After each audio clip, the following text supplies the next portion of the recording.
Okay. Good morning, class. Morning, ma'am. Good Good morning. morning. Okay, so let's start our today's lecture.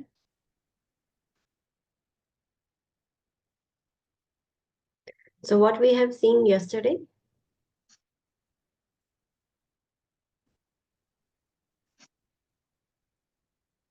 Tell me. આપણે ગઈકાલે શું જોયું હતું? Diagnostic test. Diagnostic test. Okay. Then okay, ખાલી diagnostic test જ જોયા હતા આપણે બધા અને assessment જોયું હતું. So let's do a quick revision. First, we have seen skull and spinal radiography. What do you mean by skull and spinal radiography? X-ray. Yes, X-ray of the skull and spinal cord. તો સ્કલનો X ray કરીએ spinal કોર્ડનો X ray કરીએ that is the skull and spinal radiography એના pre procedure interventions જોયા હતા આપણે post procedure interventions જોયા હતા the important point is to remember is કે આપણે ચેક કરી લેવાનું કે હા કોઈ ફિમેલ છે તો કોઈ બી પોસિબિલિટી તો નથી કે એ pregnant everyone mute yourself okay so એ ચેક કરી લેવાની possibility then we have seen CT scan. CT scan એટલે જે નોર્મલ આપણે બીજા ઓર્ગન્સનું CT સ્કેન કરીએ છીએ સો એવી જ રીતે આપણે બ્રેનનું અને એ CT સ્કેન કરીએ ધેટ ઇઝ CT સ્કેન એમાં જ્યારે બી આપણે ડાઈ ઇન્સર્ટ કરીએ ઇમ્પોર્ટન્ટ પોઈન્ટ કે ડાઈ ઇન્સર્ટ કરવાની હોય આપણે કશું બી ઇન્વેઝિવ કરીએ છીએ કશું ઇન્સર્ટ કરીએ છીએ ક્લાયન્ટની અંદર તો એને કન્સન્ટ લેવી પડે પ્રી પ્રોસિજર ઇન્ટરવેન્શન્સ આપણે જોયા હતા પોસ્ટ પ્રોસિજર ઇન્ટરવેન્શન્સ જોયા હતા જે ઇમ્પોર્ટન્ટ પોઈન્ટ હતો બીજો related to metformin what was that જ્યારે બી આયોડિન ઇન્જેક્ટ કરીએ એ ટાઈમે મતલબ મેટફોર્મિન ના ચાલતી હોય ફર્સ્ટ લેક્ચર પછી મેં લેક્ટિક એસિડ થવાના chance Yes, and it can damages the kidneys. ક્યારે બી આપણે કોન્ટ્રાસ્ટ ડાઈ યુઝ કરવાની હોય ટેસ્ટમાં ત્યારે ક્લાયન્ટને મેટફોર્મિન એડવાન્સમાં હોલ્ડ કરાવી દેવાની બિફોર 24 to 48 અવર્સ અને આફ્ટર પ્રોસિજર થઈ જાય જ્યાં સુધી ડાઈ ના નીકળે ત્યાં સુધી પણ આપણે મેટફોર્મિન ના આપી શકીએ બીકોઝ મેટફોર્મિન અને ડાઈ એડવર્સ રિએક્શન ક્રિએટ કરે છે બોડીમાં લેક્ટિક એસિડોસિસ થઈ જાય છે અને એના લીધે કિડનીઝ ફેલ બી થઈ જાય છે એક્યુટ કિડની ઇન્જરી બી થાય કિડનીઝ ડેમેજ થઈ શકે છે we have seen post procedure interventions then MRI એટલે just like CT scan but થોડુંક ડિટેલ પિક્ચરિંગ ડિટેલ ઇમેજિંગ કરી શકીએ આપણે સો ધેટ ઇઝ MRI એના પ્રી પ્રોસિજર ઇન્ટરવેન્શન્સ આપણે જોયા હતા પોસ્ટ પ્રોસિજર ઇન્ટરવેન્શન્સ જોયા હતા next is lumbar puncture what do mean by lumbar puncture CSF fluid collect કરીએ છીએ ક્યાંથી સબારેક્નોઇડ સ્પેસમાંથી સબેરેક્નોઇડ સ્પેસ થી ઓકે પણ કઈ જગ્યાએથી સબેરેક્નોઇડ સ્પેસ બધે જ છે મેનિન્જિયલ બ્રેન અને સ્પાઇનલ કોર્ડ બધે જ છે સ્પેસમાંથી from the lumbar vertebrae એમ એટલે લંબાર રીજન માંથી આપણે CSF કલેક્શન કરીએ છીએ that is lumbar puncture puncture કરીને આપણે CSF કલેક્ટ કરીએ છીએ અને એ CSF નું આપણે એક્ઝામિનેશન કરીશું okay then we have seen pre-procedure interventions during the procedure and post-procedure interventions કે પહેલા આપણે ક્લાયન્ટને બધું સમજાવી લીધું પ્લેટલેટ્સ ને બધું જોઈ લીધું ડ્યુરિંગ ઇન્ટરવેન્શન ક્લાયન્ટને જે પોઝિશન આપવાની હોય આ પોઝિશનિંગ વાળો ચેપ્ટર FOI માં છે આ ખાસ ધ્યાન રાખવાનું તમને એવું ક્વેશ્ચન પૂછે કે લંબાર પંચરમાં કઈ પોઝિશન આપવાની પણ એવું ખાસ જોવાનું મેન્શન કર્યું છે કે નહીં કે ડ્યુરિંગ પ્રોસિજર કઈ પોઝિશન કીધી છે અને આફ્ટર પ્રોસિજર ડ્યુરિંગ પ્રોસિજર આપણે લેટરલ રિકમ્બન્ટ ફીટલ પોઝિશન આપીશું અને જો ગાઈડેડ થ્રુ કરવાનું હોય તો આપણે પ્રોન પોઝિશન આપીશું હવે પ્રોસિજર પતી જાય તો કમ્પ્લીટલી સુપાઇન પોઝિશન જ આપવાની તો એ ધ્યાન રાખવાનું કે ક્વેશ્ચનમાં શું કીધું છે because depending on the situation position change થશે સો એ ખાસ ધ્યાન રાખવાનું પોઝિશનનું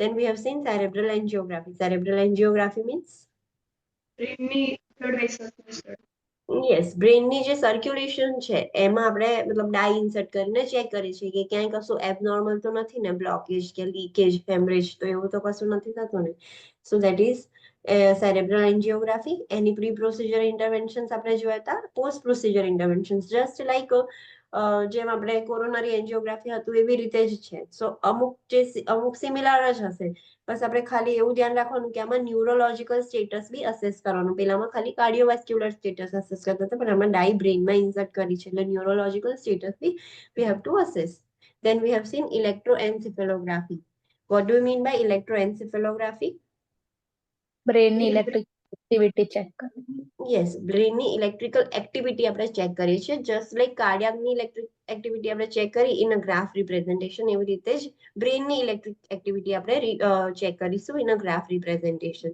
તો આપણે એના પ્રી પ્રોસિજર ઇન્ટરવેન્શન્સ જોયા હતા, પોસ્ટ પ્રોસિજર ઇન્ટરવેન્શન્સ જોયા હતા. આપણે અમુક સ્ટિમ્યુલન્ટ્સ છે, અમુક શું કહેવાય કે જે બોડીને બ્રેનની એક્ટિવિટીને સ્ટિમ્યુલેટ કરે, બ્રેનની એક્ટિવિટીને રિડ્યુસ કરે, એવી બધી મેડિકેશન્સ, એવા સબસ્ટન્સીસ અવોઇડ કરવાના. ક્લાયન્ટ અગર કોઓપરેટ ના કરતું હોય તો તમે સિડેટ કરી શકો છો. પછી એ આપણે ધ્યાન રાખવાનું. Next we have seen caloric testing or oculovestibular reflex. What do mean by caloric testing? એમાં શું થાય? એમાં પેશન્ટનું જે બોડી ટેમ્પરેચર એના કરતા વોર્મ અને એના કરતા કોલ્ડ વોટર નાખવાનું આવે છે ઇયરમાં, એક્સટર્નલ ઇયરમાં. ધેન આપણે નિસ્ટેગમસ 20 to 30 સેકન્ડ જોવા મળે છે, એ જોવાનું અને એની આઈ મુવમેન્ટ જોવાનું. ઓકે, નોર્મલ કેવું થશે? નિસ્ટેગમસ કેવું થશે? COWS કાઉસ વાળું યાદ. COWS યસ, કે કાઉસ થશે એવું આમ નોર્મલી યાદ રાખવાનું. ઓકે, હવે એનાથી ઓપોઝિટ થાય છે, કાં તો એબસેન્ટ જ છે, એટલે નિસ્ટેગમસ કે વર્ટિગો એવું કશું થયું જ નહીં. સો એ શું ઇન્ડિકેટ કરે છે? Brainstem Brainstem damage. Yes, brain damage છે, બ્રેન સ્ટેમ ડેમેજ છે. તો this is the procedure oculovestibular reflex. Next આપણે ન્યુરોલોજીકલ અસેસમેન્ટ 12th ચેપ્ટરમાં જોઈશું. અસેસમેન્ટ ઓફ રિસ્ક ફેક્ટર્સ, કયા કયા રિસ્ક ફેક્ટર્સ છે that we have seen. Cranial nerves chapter 12 માં છે, જે 1 to 12 છે એ. Assessment of level of consciousness, એ પણ ચેપ્ટર 12 માં છે. Then we have to assess the vital signs. ક્લાયન્ટને ક્યારે બી ન્યુરોલોજીકલ ચેન્જીસ થશે, intracranial pressure increase or decrease થશે, so vital signs માં changes જોવા મળશે, so we have to assess them. Assessment of respiration. Client નું ન્યુરોલોજિક સ્ટેટસ ઓલ્ટર થશે, બ્રેનમાં ઇન્જરી થશે તો રેસ્પિરેટરી સેન્ટર્સ બ્રેનમાં આવેલા છે, તો રેસ્પિરેશન નું જે પેટર્ન છે એમાં બી ચેન્જીસ જોવા મળશે. સો ફર્સ્ટ છે Cheyne Stokes respiration. What happens in Cheyne Stokes respiration? એમાં રીધમમાં બ્રેક થશે પછી સડનલી એપનિયા જોવા મળે. યસ, એક નોર્મલ પેટર્નમાં રિધમિક રેસ્પિરેશન હોય, પછી એપનિયા હોય, અગેન રિધમિક, ધેન એપનિયા. એક પ્રોપરલી એક વચ્ચે વચ્ચે પોઝ હોય અને ફિક્સ હોય કે આટલા રેસ્પિરેશન પછી પોઝ, આટલા રેસ્પિરેશન પછી પોઝ. તો that is Cheyne Stokes respiration. Then neurogenic hyperventilation, એમાં શું થશે? રેગ્યુલર રિધમ હશે ને રેપિડ અને deep respiration. Yes, regular rapid હશે અને ડીપ હાઇપરવેન્ટિલેશન થશે, but due to hyperventilation is due to brain problem, neurological કશો પ્રોબ્લેમ થયો છે, that's why it is neurogenic hyperventilation. Next is apneustic respiration. Apneustic રેસ્પિરેશનમાં શું થાય? એપનિયા આવે, ઇરેગ્યુલર રિધમ હોય અને એપનિયા જ્યારે ઇન્સ્પિરેશન ને એક્સપિરેશન એન્ડ હોય ને ત્યારે એપનિયા આવે. યસ, એક તો રેસ્પિરેશન બી ઇરેગ્યુલર છે અને ઇન્સ્પિરેશન અને એક્સપિરેશન ના એન્ડ વખતે એપનિયા જોવા મળે છે, not on the regular intervals. જ્યારે બી ક્લાયન્ટ એક તો ઇરેગ્યુલર બ્રીથિંગ કરે છે, ઇન્સ્પિરેશન અને એક્સપિરેશન બી ઇરેગ્યુલર છે, અને એમાં બી એના એન્ડમાં જ એપનિયા જોવા મળે છે. Okay, next is ataxic. Ataxic રેસ્પિરેશનમાં શું થશે?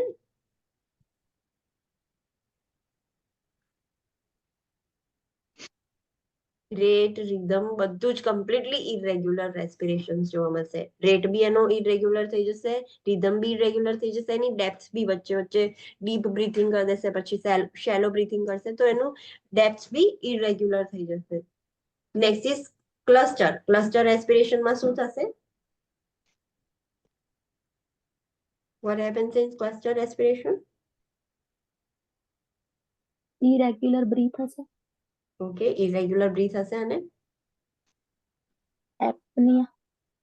રેન્ડમલી કોઈ બી જગ્યાએ 3 જગ્યાએ એપની આપણને જોવા મળે છે. ફર્સ્ટમાં કાઇની સ્ટ્રોક્સમાં, બટ એમાં ડિફરન્સ છે ત્રણેયમાં. એપનિયા પોઝ ક્યારે થાય છે? પેલું રેગ્યુલર ઇન્ટરવલ પર પોઝ થાય છે, કે પ્રોપર રેગ્યુલર રિધમ આવે છે, then pause, again regular rhythm, pause, એક પ્રોપર ઇન્ટરવલ પર પોઝ થાય છે બ્રીથિંગ. સેકન્ડ જે ટાઈપ હતી એમાં એન્ડ ઓફ ઇન્સ્પિરેશન અને એક્સપિરેશન પર પોઝ થાય છે, બટ આમાં ઇરેગ્યુલર ઇન્ટરવલ પર પોઝ થઈ જશે. મતલબ પહેલા તો રેસ્પિરેશન બી ઇરેગ્યુલર છે ને વચ્ચે વચ્ચે ગમે ત્યારે એપનિયા પોઝ જોવા મળશે. સો that is the cluster respiration. આ બધી બ્રીથિંગ પેટર્ન્સ છે. નેક્સ્ટ ઇમ્પોર્ટન્ટ પોઈન્ટ, કોઈ બી ક્લાયન્ટનો ન્યુરોલોજીકલ સ્ટેટસ આપણે અસેસ કરવું હોય તો કઈ બેસ્ટ મેથડ છે જેનાથી આપણે આઈડેન્ટિફાઈ કરી શકીએ એનું ન્યુરોલોજીકલ સ્ટેટસ મતલબ ડિટોરિયોરેટ થાય છે કે સારું થાય છે?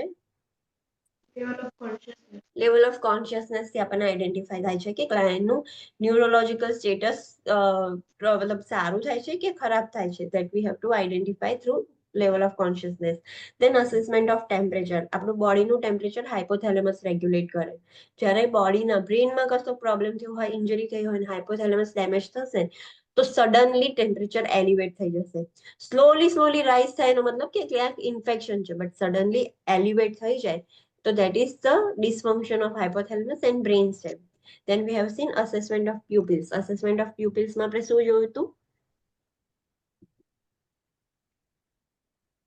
પ્યુપિલ ડાયલેટ થઈ જશે એક સાઈડ ની, વન સાઈડ ની, પછી ફિક્સ થઈ. ઓકે, એક સાઈડ ની ડાયલેટ થાય છે, મતલબ એક સાઈડ ની ડાયલેટેડ પ્યુપિલ છે, એક સાઈડ ની નોર્મલ છે. તો what does it indicate? Cranial number 3. Problem Yes, cranial nerve 3. કઈ? ઓક્યુલોમોટર. કિલોમીટર. એ નર્વ ડેમેજ થઈ ગઈ છે, ધેટ્સ વાય આ પ્રોબ્લેમ જોવા મળ્યું છે. ઓકે, નેક્સ્ટ અગર ક્લાયન્ટને બીજું એક છે કે જ્યારે ક્લાયન્ટનું બ્રેનમાં ડેમેજ થશે તો તમે ક્લાયન્ટને ટોર્ચ કરશો તો એ ધીરે ધીરે સ્ટ્રિંગ થશે અને ધીરે ધીરે ડાયલેટ થશે. એકદમ સ્લોલી એ રિએક્ટ કરશે. So that is also indicating a problem. Then હતી બોથ ડાયલેટેડ, કમ્પ્લીટલી ડાયલેટ થઈ ગઈ છે. તો what does it indicate? Brain death. Brain dead થઈ ગયું છે, ક્લાયન્ટ ડેડ છે. દેટ ઇઝ ઓમિયસ સાઇન, બહુ જ ખરાબ સાઇન છે. ઓકે, અને દેન પિન પોઈન્ટ, એકદમ પિન પોઈન્ટ થઈ જશે તો એ બ્રેનમાં ડેમેજ. ડેમેજ મતલબ પોન્સ ડેમેજ થઈ ગયો. પોન્સ ડેમેજ થયું છે. અને બીજું શું રીઝન હોઈ શકે છે? બીજા શેમાં થાય છે? ડ્રગ ઇન્જેક્શન કર્યું હોય. યસ, જ્યારે કોઈ ક્લાયન્ટને, કોઈ પર્સને ડ્રગ ઇન્ટોક્સિકેશન થઈ ગયું હોય, બહુ જ બધા ડ્રગ્સ લઈ લીધા હોય, સો એના લીધે બી એની પ્યુપિલ્સ જે છે એકદમ પિન પોઈન્ટ થઈ જશે, બહુ જ નાની થઈ જશે. Okay, then we have seen assessment of posturing. Tell me the different types of posture. Flexor. Flexor, એનું નામ શું છે? Decorticate. Yes. ડિકોર્ટિકેટ. Yes. Then એમાં શું હોય? Decorticateમાં શું હોય? Decorticate posture એટલે શું? બોથ આમ ફ્લેટ થશે, chest towards the chest. Both or single arm? જરૂરી નથી કે બંને હાથ થાય, બંને Yes. પણ થઈ શકે, સિંગલ બી થઈ શકે, પણ ફ્લેક્શન જોવા મળશે આર્મ્સનું. દેન લેગ નું extend may be. Yes, legs extend થઈ જશે, આમ ખેંચાશે બહારની તરફ. અને what does it indicate? Cerebral cortex. કોર્ટેક્સમાં પ્રોબ્લેમ. યસ, ક્લાયન્ટને બ્રેન ઇન્જરી થઈ છે કે કશું બી પ્રોબ્લેમ થયું છે, હેમરેજ થયું છે, હેમેટોમા થયું છે, તો હવે જે કોર્ટેક્સ છે એમાં ડેમેજ થઈ ગયું છે, કોર્ટેક્સમાં ડેમેજ થાય છે. સમટાઈમ્સ સીઝર્સ આવે તો સીઝર્સના લીધે બી જો સેરેબ્રલ કોર્ટેક્સ ડેમેજ થાય તો ક્લાયન્ટને આ પોસ્ચર જોવા મળે. સેકન્ડ પોસ્ચર કયું હતું? સેરેબ્રેટ. Extensor. સેરિબ્રેટ. ઓકે, એને બીજું શું કહેવાય? Decerebrate. Decerebrate posture. બીજું શું કહેવાય છે એને? બીજું નેમ ડિસેરિબ્રેટનું? Extensor. યસ. ઓકે, એમાં શું થાય? એક્સટેન્ડ થઈ જાય આર્મ ને લેગ. યસ, આખા બહારની સાઈડ પ્રોનેશન જોવા મળશે. તો આમ બહારની સાઈડ ટ્વિસ્ટ થઈ જશે, સિંગલ ઓર બોથ આર્મ. અને લેગ્સ કેવા થઈ જશે? એક્સટેન્શનમાં કેવું હોય? This is my legs. Okay, સમજો. તો એક્સટેન્ડ થશે તો આ બાજુ આમ ખેંચાશે, બટ આમાં આમ થઈ જશે. જેમ હેન્ડ્સ આમ બહારની સાઈડ થતા તેમ લેગ્સ બી આમ આઉટવર્ડ સાઈડ એનું બી પ્રોનેશન જોવા મળશે, આમ પડી જશે. So this is the extension અને ડિસેરિબ્રેટ સાઇન. અને what does it indicate? Brain problem. Deep brain, mid બ્રેનમાં ડેમેજ થઈ ગયું છે. હવે ડીપર સ્ટ્રક્ચર સુધી ઇન્જરી પહોંચી ગઈ છે. That is the mid brain, brain stem સુધી પહોંચી ગયું છે. Okay, which is more fatal? Decerebrate. Decerebrate. Yes, because it છે ડીપર સ્ટ્રક્ચર સુધી એની ઇફેક્ટ જોવા મળે છે. નેક્સ્ટ કયો પોસ્ચર હતો? ફ્લેસિડ. Placid. યસ, ફ્લેસિડ મીન્સ કોઈ મોટર રિસ્પોન્સ જ નહીં. yes, client in a complete deep coma or else client is dead. So A flaccid થઈ જશે. Okay. Okay, then assessment of reflexes. Reflexes માં આપણે first જોયું તો Babinski reflex. What is Babinski reflex?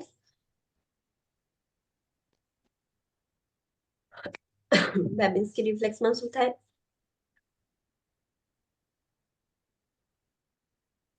Revision નહીં કર્યું હે ને કાલે? ફૂટમાં જ્યારે યસ. શું ફૂટમાં? જ્યારે બી આપણે ઇન્ફન્ટમાં ટેપ કરીએ ને ત્યારે આંગળીઓ એકદમ જે ફિંગર્સ હોય ને થોડી બ્રોડ થઈ જાય, છૂટી પડે. પેનિંગ જેવું થઈ જાય. યસ. તો that is the Babinski reflex. એ પોઝિટિવ બેબિન્સ્કી રિફ્લેક્સ થાય. સો એમાં શું આપણે ચેક કરીએ છીએ? અગર એ થાય છે દેટ ઇઝ નોર્મલ, એબનોર્મલ શું છે? એ અગર નોર્મલ છે. બોર્ડના 2 યર્સ સુધી years થાય તો નોર્મલ છે, પણ પછી થાય તો એબનોર્મલ છે. યસ. 2 યર્સની એજ સુધી બેબિન્સ્કી રિફ્લેક્સ આપણે અગર જોઈએ છીએ ચાઇલ્ડમાં તો દેટ ઇઝ નોર્મલ, એ જોવા મળે. બટ એના પછી પણ જોવા મળે છે તો એનો મતલબ કે ક્લાયન્ટને એ જે ચાઇલ્ડ છે કે જે પર્સન છે એને CNS માં પ્રોબ્લેમ છે, સેન્ટ્રલ નર્વસ સિસ્ટમમાં પ્રોબ્લેમ થઈ ગયો છે. નેક્સ્ટ આપણે કયું જોયું હતું? કોર્નિયલ રિફ્લેક્સ ઓર બ્લિંક રિફ્લેક્સ. એમાં શું હોય? એમાં આપણે કોઈ ફૂંક મારીએ ત્યારે બ્લિંક કરે આઈલિડ.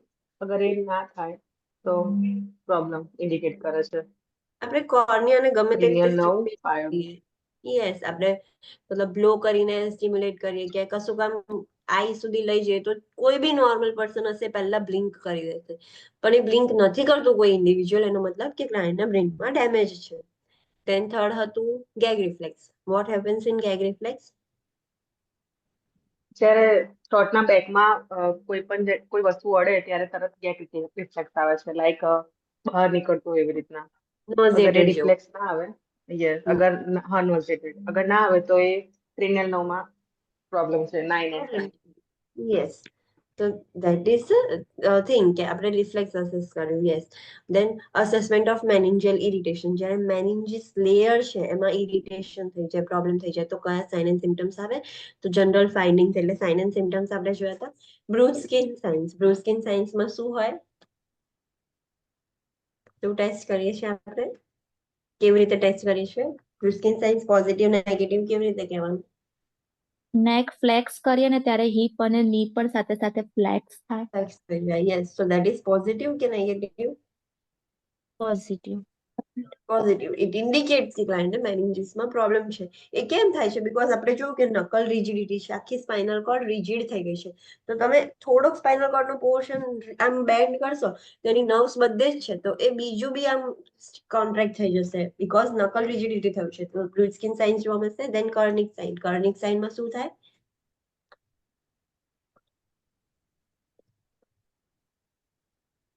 ની થી ફ્લેક્સ કરીએ લેગ, હિપ થી તો સ્ટ્રેટ ના રહે લેગ.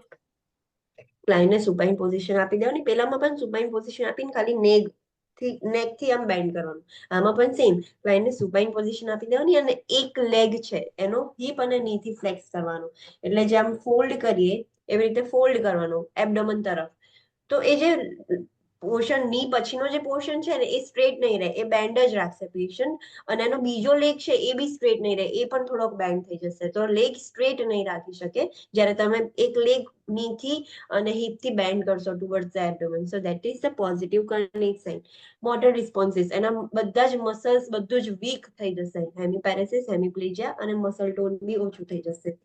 મેમરી ચેન્જીસ જોવા મળશે. અટેન્શન, ક્લાયન્ટ એકદમ ઇરિટેબલ, એજિટેટેડ થઈ જાય, અટેન્શન બી ઓછું થઈ જાય, બિહેવિયર્સ બી ચેન્જ થઈ જાય, એના કન્ફ્યુઝ થઈ જાય, તો એ મેમરી ચેન્જીસ જોવા મળે. Autonomic nervous system. યસ. આજે ફર્સ્ટ છે શોર્ટ અટેન્શન સ્પેન, એનો શું મતલબ થાય? તમે ક્લાયન્ટ જોડે વાત કરો ને તો ક્લાયન્ટ અટેન્ટિવ ના રહે. થોડીક વાર માટે તમારી વાત સાંભળશે, પછી એ પાછું એનું બીજા ડાફોડિયા મારી દેશે, એનું ધ્યાન હટી જશે. અટેન્ટિવ નહીં રહે client. Okay, thank you. Yeah. Then we have seen assessment of autonomic system. એટલે કે સિમ્પેથેટિક નર્વસ સિસ્ટમ જ્યારે એક્ટિવેટ થઈ ગયો હોય તો કયા સાઇન એન્ડ સિમ્ટમ્સ જોવા મળે, પેરાસિમ્પેથેટિકમાં કયા સાઇન એન્ડ સિમ્ટમ્સ જોવા મળે. સેન્સરી ફંક્શનનું assessment. GCS scale. Minimum score of GCS 3, 3, 3, maximum 15, 15, 15. Okay. મોટરમાં કેટલા સ્કોર હોય? 6, 6, ઓકે. આઈમાં 4, 4, અને verbal 5. 5. Okay. Okay. So tell me about I. I response no GCS score મને 1 by 1 from highest to lowest. First Spontaneous, spontaneous 4. હોય તો 4. Okay, spontaneous એટલે શું identity, શું સમજો છો તમે સ્પોન્ટેનિયસ ને? મતલબ જ્યારે બી આપણે જઈએ તરત આઈ ઓપનિંગ કરી દે તો સ્પોન્ટેનિયસ. યસ, તમે ક્લાયન્ટના રૂમમાં એન્ટર જ થાવ છો, કશું બોલ્યા વગર જસ્ટ એન્ટર થયા ને ક્લાયન્ટે જોઈ લીધું, સો that is spontaneous. Second, In speech response to sound sound. પર આઈ ઓપનિંગ કરે. યસ, સાઉન્ડ થી. તો સાઉન્ડ એટલે શું ઇન્ડિકેટ કરે છે, કેવી રીતે અન્ડરસ્ટેન્ડ કરો છો તમે? આપણે કોઈ આપણે બોલાવીએ ટેપ કરીને. Yes, આપણે ક્લાયન્ટને બોલાવીએ છીએ, આપણે અંદર આવ્યા ત્યાં સુધી એને ખબર નથી, આપણે એને બોલાવ્યું કે મિસ્ટર XYZ કે જે બી છે, મિસ્ટર ઓર મિસ, ત્યારે એને આઈ ઓપન કરી. સો ધેટ સ્કોર કેટલો? 3. 3. ઓકે, એના પછી હતું pain in response to stimulation. Pain. Pain stimulus, એટલે આપણે એને પિંચ કરીએ ત્યારે એ આંખ ઓપન કરે. yes, આપણે બોલાવીએ છીએ સ્ટીલ એ આઈઝ ઓપન નથી કરતું, તો આપણે એને પેન આપીએ છીએ, પિંચ કરીએ છીએ કે ગમે તે રીતે એને પેન સેન્સેશન કરાવડાવીએ છીએ, તો પેનના લીધે પછી એ આમ આંખ ખોલશે. સો એનો સ્કોર કેટલો થયો? 2. 2. ઓકે, ધેન લાસ્ટ હતું નો નો રિસ્પોન્સ. નો રિસ્પોન્સ. તમે પેન એની આપ્યું પેઇનફુલ બધું, સ્ટિમ્યુલન્સ. યસ, કશું બી પેન આપ્યું, બધું જ કર્યું તમે, પણ ક્લાયન્ટ આઈઝ ઓપન જ નથી કરતું, તો that is 1. Okay, now tell me about motor. મોટરમાં હવે મને સ્કોર્સ કહો. ટોટલ 6 હોય ઓબે મતલબ હાઈ. ઓબે સિમ્પલ કમાન્ડ, એટલે એનો મતલબ યસ, પેશન્ટ અગર કશું કરવા કહો તો એ કરે. યસ, આપણે એને જેવા કમાન્ડ આપ્યા કે રેઝ યોર હેન્ડ, બેઠા થાવ, પગ ઊંચો કરો, તો એ બધા જ ફોલો કરે છે અને મૂવ કરે છે, તો ધેટ ઇઝ 6. એના પછી લોકેલાઇઝ પેન કરીએ સ્ટિમ્યુલેશન. યસ, આપણે ક્લાયન્ટ કરતું નથી, પણ આપણે પેન આપીને એને મૂવમેન્ટ કરાવડાવીએ છીએ, તો ધેટ ઇઝ 5. કેટલો? 5. 5. યસ, એના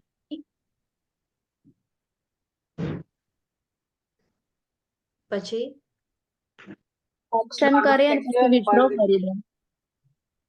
ફ્લેક્શન. યસ, એમાં એ એબનોર્મલ ફ્લેક્શન નહીં, આપણે નોર્મલી ક્લાયન્ટને ફ્લેક્શન કરે કશુંક વાળ્યું, પણ એને વિથડ્રો કરી દઉં. ફોર એક્ઝામ્પલ, તમે એનો હેન્ડ ઊંચો કર્યો, બટ એ હોલ્ડ નથી કરી શકતો, પડી જાય છે, કંટ્રોલ જ નથી, મસલ કંટ્રોલ, તો ધેટ ઇઝ 4. 4. 4. ઓકે, એના પછી એબનોર્મલ ફ્લેક્શન, એટલે ડીકોર્ટિકેટ જેવું. ડીકોર્ટિકેટ સાઇન જોવા મળી છે તમને ક્લાયન્ટમાં, તો કેટલો એ સ્કોર? 4. 3. 3. 4 આવી ગયો ને? Then external normal response. External. Yes, abnormal extension, તો એટલે એ ડિક્રેટ પોસ્ચર કરે છે, એક્સટેન્ડ કરે છે.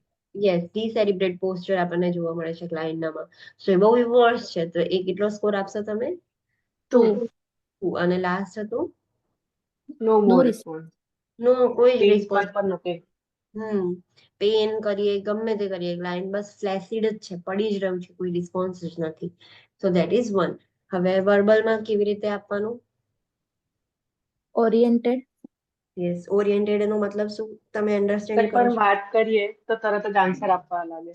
યસ, ક્લાયન્ટ પ્રોપરલી બધે ટાઈમ, પ્લેસ અને થિંગ બધાથી ઓરિએન્ટેડ છે, કઈ જગ્યાએ છો, કેટલા વાગ્યા છે, બધું જ નેમ, પર્સન, પ્લેસ, ટાઈમ બધાથી ઓરિએન્ટેડ છે, તો ધેટ ઇઝ કેટલો score? 4, sorry 5. 5. 5. Okay, then Confused Confused conversation. conversation. Or yes, confuse conversation છે, મીન્સ કશું બી પૂછીએ તો સવાલનો જવાબ તો પણ કન્ફ્યુઝ વધારે, ઘડી યસ, ઘડી કન્ફ્યુઝ થાય. કન્ફ્યુઝ થઈ ગયું છે ક્લાયન્ટ, આન્સર આપે છે એવું નથી કે નથી આપતો, બટ થોડું કન્ફ્યુઝ સ્ટેટમાં છે, તો ધેટ ઇઝ કેટલો score? 4. 4. Okay, then inappropriate inappropriate word. Word, mumbling okay, કર્યા કરે. Yes, inappropriate word. તમે ક્લાયન્ટ જોડે ગયા છો, વાત કરવાનો ટ્રાય કરો છો, તો ક્લાયન્ટ કેવું રિએક્ટ કરે છે, કેવું બિહેવ કરે છે,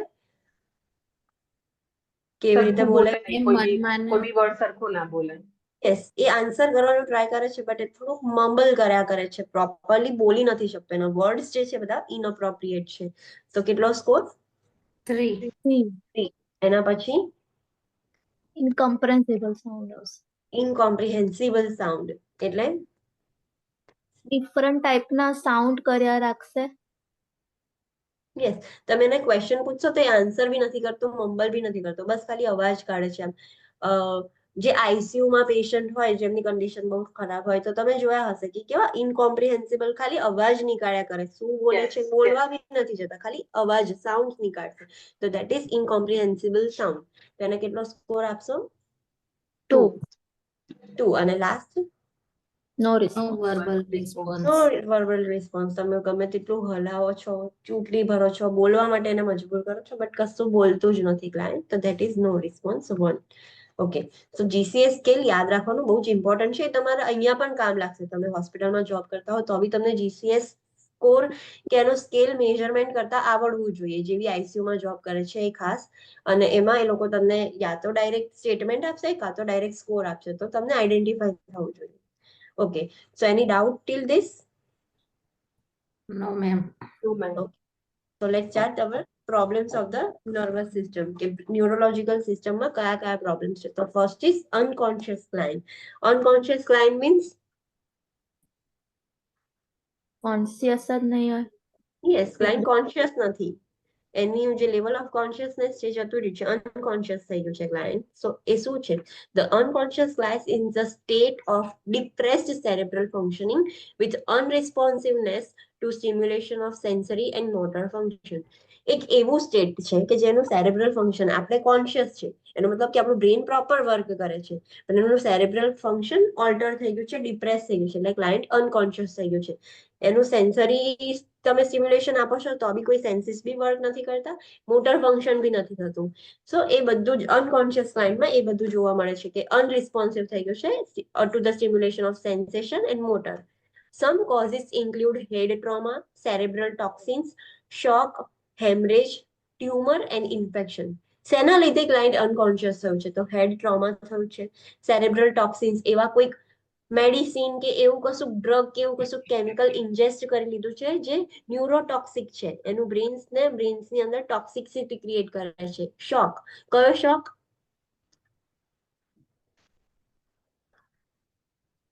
કયો શોક? ન્યુરોજેનિક શોક. ન્યુરોજેનિક શોક. યસ, તો ન્યુરોજેનિક શોક થયું છે, બ્રેન પ્રોપરલી વર્ક નથી કરી શકતું તો બી ક્લાયન્ટ અનકોન્શિયસ થઈ જશે. હેમરેજ થશે બ્રેનની અંદર તો પણ, બ્રેનમાં ટ્યુમર કે બ્રેનમાં ઇન્ફેક્શન જોવા મળશે તો ક્લાયન્ટ અનકોન્શિયસ થઈ શકે છે. અસેસમેન્ટ, અનકોન્શિયસ ક્લાયન્ટની અંદર તમે શું અસેસ કરો? તો અનઅરાઉઝેબલ. અનઅરાઉઝેબલ મીન્સ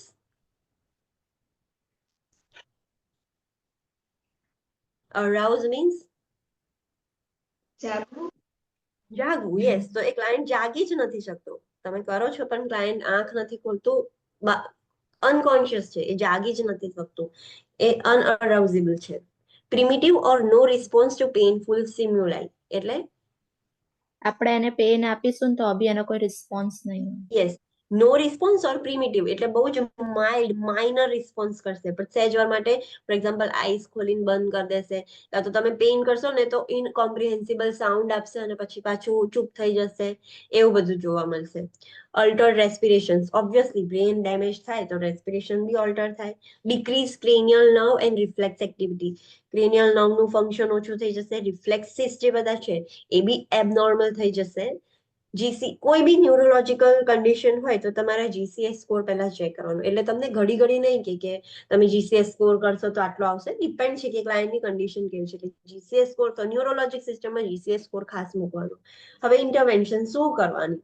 તો લેટ્સ સી કે જે બી અનકોન્શિયસ ક્લાયન્ટ હોય તો આપણે શું કરવાનું? તો assess the patency of airway and keep the airway and emergency equipment readily available. ક્લાયન્ટનો અનકોન્શિયસ છે, બ્રીથિંગ એબનોર્મલ છે, ક્લાયન્ટ નોર્મલી બ્રીથ નહીં કરી શકते, તો આપણે આપણું મેઇન ફંક્શન શું છે કે એનું એરવે જે છે એ પેટન્ટ રાખવાનું. અને જે એરવે અને ઇમરજન્સીના ઇક્વિપમેન્ટ્સ છે, એટલે આપણે ઇન્ટ્યુબેટ કરવું પડે કાં તો ટીટી કરવું પડે, ટેક્યોસ્ટોમી કરવું પડે, તો એ બધું જ જોડે અવેલેબલ જ રાખવાનું કે ગમે ત્યારે આપણે કરવું પડશે. Monitor blood pressure, pulse and heart sounds monitor કરવાના, assess respiratory and circulatory status. Do not leave the client unattended if unstable. તમે એનું રેગ્યુલરલી, જે બી ન્યુરોલોજીક વાળા ક્લાયન્ટ હોય, ન્યુરોલોજીક પ્રોબ્લેમ્સ વાળા, તમારે એનું ફ્રિકવન્ટલી અસેસમેન્ટ કરવું પડે. તમને થોડુંક બી આઈડિયા આવે કે ક્લાયન્ટ અનસ્ટેબલ થાય છે તો એને અનઅટેન્ડેડ નહીં રાખવાનું, પહેલા એને અટેન્ડ કરવું પડે. Maintain the patent airway and ventilation because a high carbon dioxide level increases the intracranial pressure. Patent airway maintain કરવાનું, વેન્ટિલેશન પ્રોપર મેન્ટેન કરવાનું, બીકોઝ જો પ્રોપર વેન્ટિલેશન નહીં હોય તો O2 અંદર નહીં જાય અને CO2 બહાર નહીં આવે, તો CO2 બોડીમાં ભરાયા કરશે અને એના લીધે ઇન્ટ્રાક્રેનિયલ પ્રેશર ઇન્ક્રીઝ થઈ જશે. હાઉ?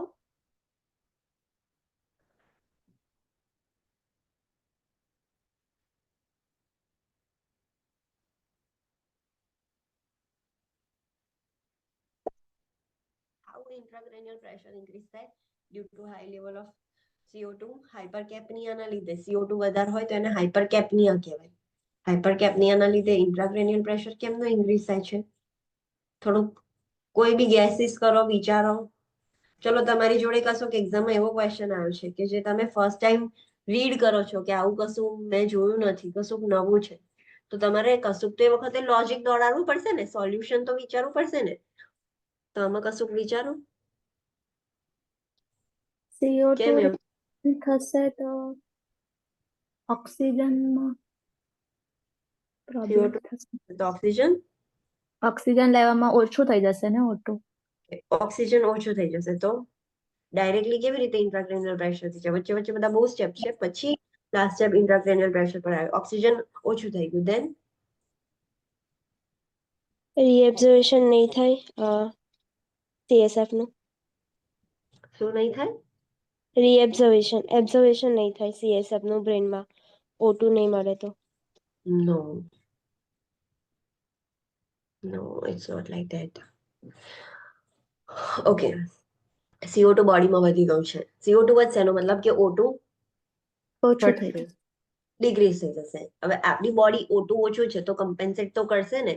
તો જેટલું O2 મળે છે, વેન્ટિલેશન સ્ટોપ નથી થઈ ગયું, પણ જેટલું ઓછું મળે છે તો એને કમ્પેન્સેટ કરવા માટે વેસલ્સ છે ને વેઝોડાયલેટરી ઇફેક્ટ કરશે, કે જેટલું મળ્યું ડાયલેટ કરીને જવા દો. ટીસ્યુ પરફ્યુઝન જેટલા ઓછા O2 માં બી ચાલુ રાખો તો વેઝોડાયલેટરી ઇફેક્ટ જોવા મળશે.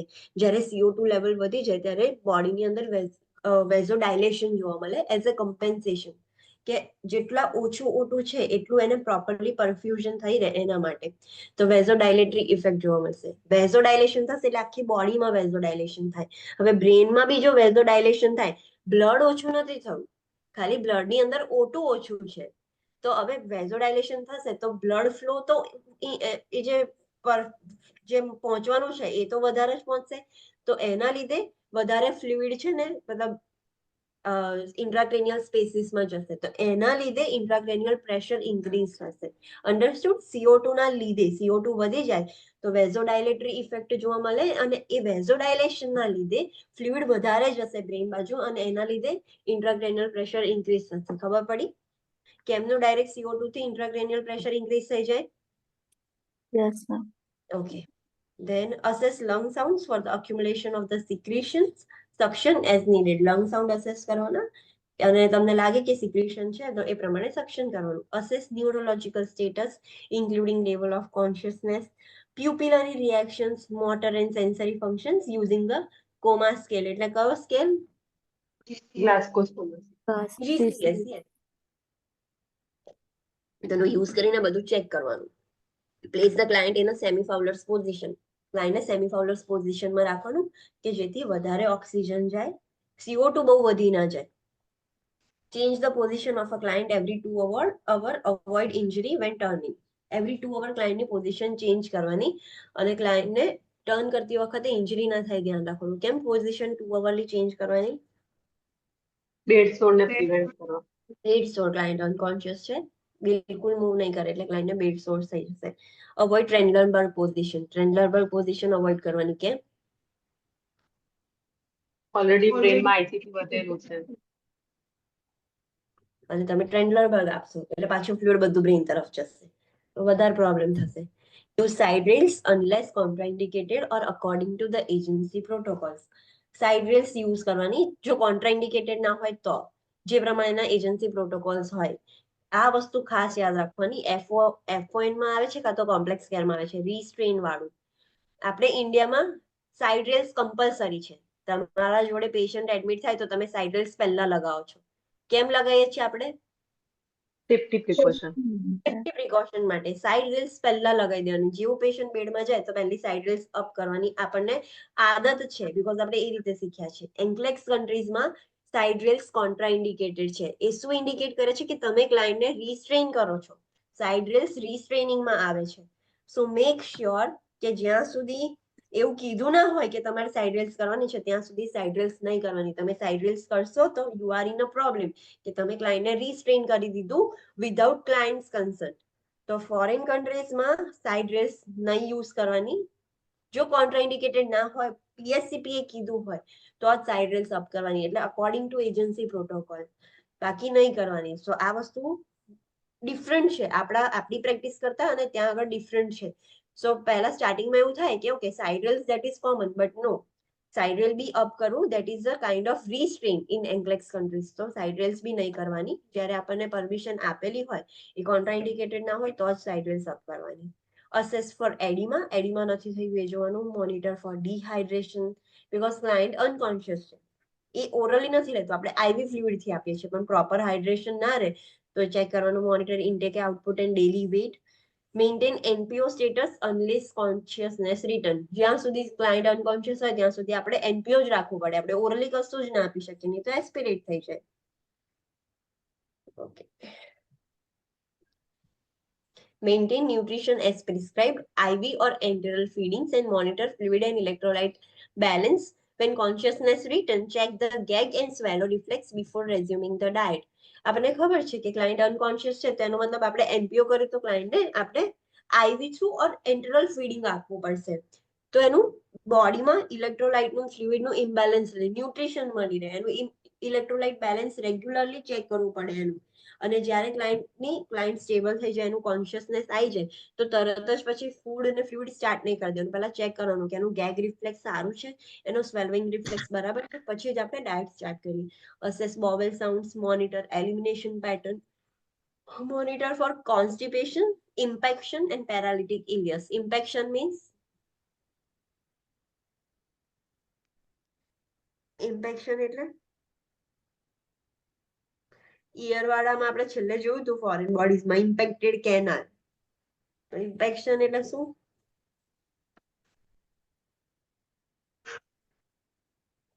ઇમ્પેક્ટેડ એક્સટર્નલ કેનાલ એવું હતો ને વર્ડ. તો ઇમ્પેક્શન એટલે શું થાય?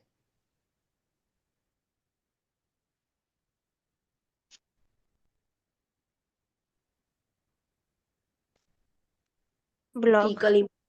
બ્લોક થઈ ગયું છે, યસ. તો ક્લાયન્ટ અનકોન્શિયસ છે, તો એના બોવેલ મોમેન્ટ્સ બરાબર નહીં હોય, એટલે આપણે ચેક કરવા પડે એના એલિમિનેશન પેટર્ન, એને એલિમિનેશન થાય છે કે નહીં, ના થતું હોય તો આપણે એનિમા ને એવું બધું આપવું પડે. તો ચેક કરવાનું ક્લાયન્ટ કોન્સ્ટિપેટેડ છે, ઇમ્પેક્શન થઈ ગયું છે, એટલે સ્ટૂલ ફસાઈ ગયું છે ઇન્ટેસ્ટાઇનમાં, આગળ નથી આવતું, ઇન્ટેસ્ટાઇન બ્લોક થઈ ગયું છે, ઓર એલ્સ ક્લાયન્ટને પેરાલિટિક ઇલિયસ થઈ ગયું છે કે નહીં. પેરાલિટિક ઇલિયસ એટલે ઇલિયમના મસલ્સ પેરાલિસિસ. પેરાલાઇઝ થઈ જાય. ઇલિયમ પેરાલાઇઝ થઈ ગયું છે. નોર્મલી જે ઇલિયમ હોય, મતલબ સ્મોલ ઇન્ટેસ્ટાઇન, લાર્જ ઇન્ટેસ્ટાઇન, એ સ્ટૂલને કેવી રીતે પાસ કરે, કઈ મોમેન્ટ થી પાસ કરે? પેરિસ્ટાલ્સિસ. પેરિસ્ટાલ્સિસ મોમેન્ટ. એટલે એ પેરિસ્ટાલ્સિસ મોમેન્ટ થાય એટલે બધું જે ઇન્ટેસ્ટિનલ કન્ટેન્ટ છે એ છે રેક્ટમ સુધી આવી જાય.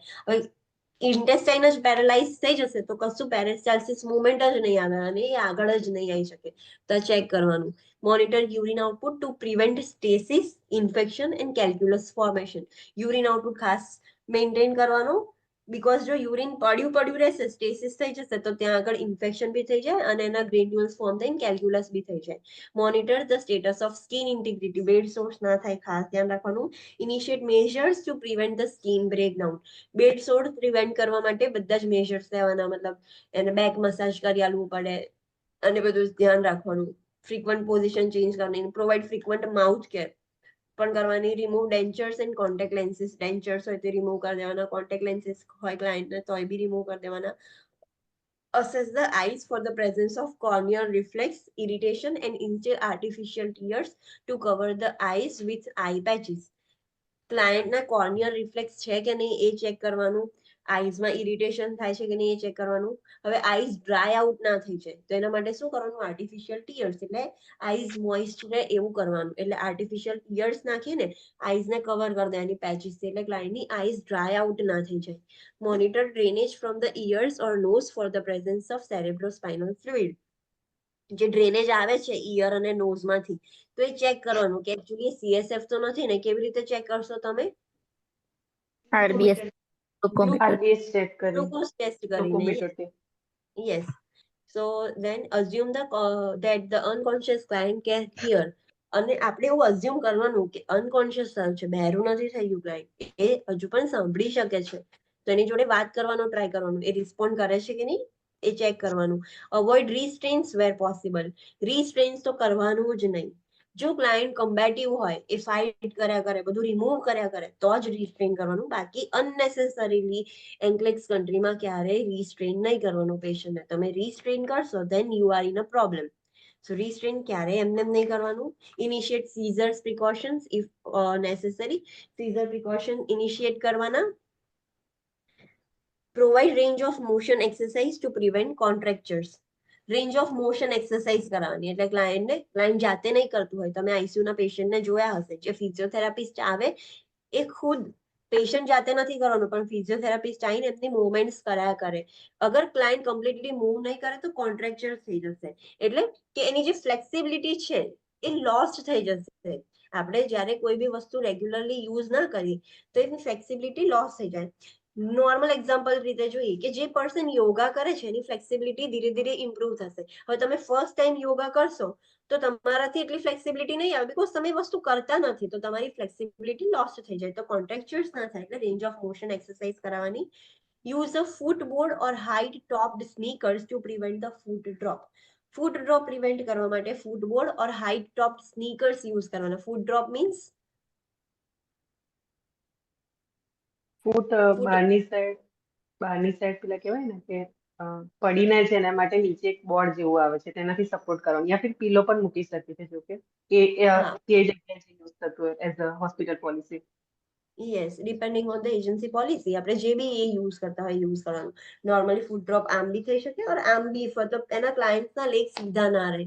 તો ફૂટ ડ્રોપ પ્રિવેન્ટ કરવા માટે આપણે યુઝ કરવાનું. Use splints to prevent the wrist ડિફોર્મિટીઝ.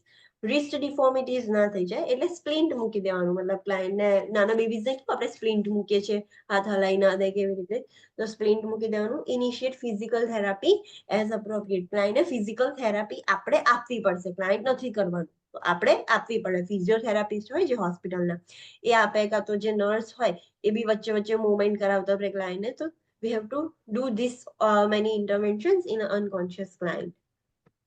Okay, next condition is increased intracranial pressure. What do you mean by increased intracranial pressure? બ્રેનમાં આઈસીપી લેવલ વધ્યું છે. Yes, Intracranial. intracranial pressure increase થયું છે. So એના causes બી આપણે જોઈશું કે કેમ થાય. Increased ICP may be caused by trauma, hemorrhage, growth of tumors, hydrocephalus, edema અને inflammation. એવું નથી કે ઇન્ટ્રાક્રેનિયલ પ્રેશર ખાલી સીએસએફ ના લીધે જ ઇન્ક્રીઝ થાય છે. ઇન્ટ્રાક્રેનિયલ પ્રેશર એટલે શું, કે જે સ્કલ છે એ આખી ક્લોઝડ કેવિટી છે, સ્કલની અંદર બ્રેન છે. Okay, let me show you.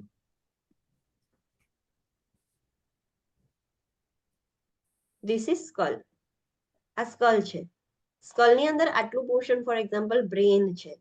હવે આમાં કશીક ત્રીજી વસ્તુ આવી જશે તો સ્કલ તો એક્સપાન્ડ થવાનું નથી, તો એ બ્રેનને જ શ્રિંક કરશે. કશીક ત્રીજી વસ્તુ અહીંયા આવી ગઈ તો એ બ્રેનની ઉપર પ્રેશર આપશે.